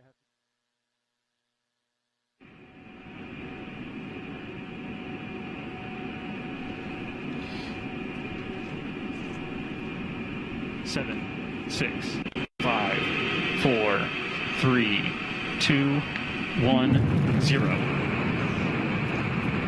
Liftoff. Atlas V takes flight, sending Lucy to uncover the fossils of our solar system. Tower clear.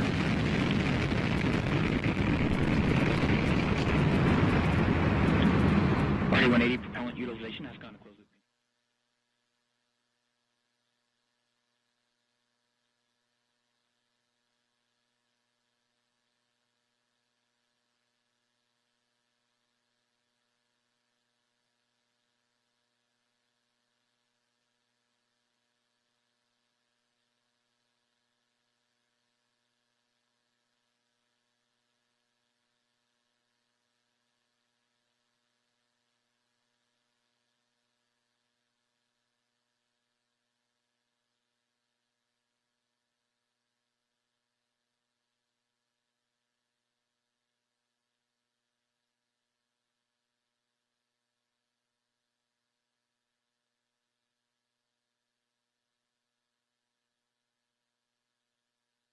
I have a feather. In my right hand, a hammer. And I guess one of the reasons we got here today was